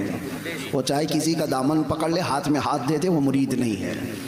اس لیے وعدہ کرو کہ حضور پاک کی عزت کے لیے ہم زندگی پر حساس رہیں گے انشاءاللہ. اور جو آلریڈی کسی سے بیعت ہیں وہ توبہ کرنے کی نیت سے میرے ساتھ مل کر پڑھ سکتے ہیں. پڑھیں بسم اللہ الرحمن الرحیم. لا الہ الا اللہ محمد رسول اللہ صلی اللہ علیہ وسلم. رضیت باللہ ربا وبمحمد صلی اللہ علیہ وسلم رسول النبی وبالاسلام دینا وبالقرآن کتابا وبالکعبۃ قبلہ. الہی میں نے توبہ کی اپنے پچھلے تمام گناہوں سے، عہد کرتا ہوں شریعت مصطفیٰ پر قائم رہوں گا، ہر فرض ہر واجب کو ان کے وقتوں پر ادا کرتا رہوں گا، ہر برائی سے بچتا رہوں گا. الہی میں وعدہ کرتا ہوں اہل سنت و جماعت کے سچے مذہب پر قائم رہوں گا. میں داخل ہوا سلسلہ عالیہ قادریہ میں، الہی مجھے غوث پاک کے مریدوں میں قبول فرما. قیامت کے دن ان کی جماعت میں حشر فرما. میں نے اپنی جان، اپنا مال، اپنا سب کچھ اللہ اور اس کے رسول کے لیے بیچ دیا. میں نے اپنی گردن ناموس رسالت کی حفاظت کے لیے وقف کیا. ان اللہ اشترى من المؤمنین انفسهم واموالهم بان لهم الجنہ یقاتلون فی سبیل اللہ فیقتلون. اس جلسہ پاک کو اپنی بارگاہ میں شرف قبولیت عطا فرما. دور دراز سے مولا جتنے بچے، جوان، بوڑھے، مرد و خواتین یہاں جمع ہوئے صرف تیرے نبی کی محبت میں آئے ہوئے مولا، سب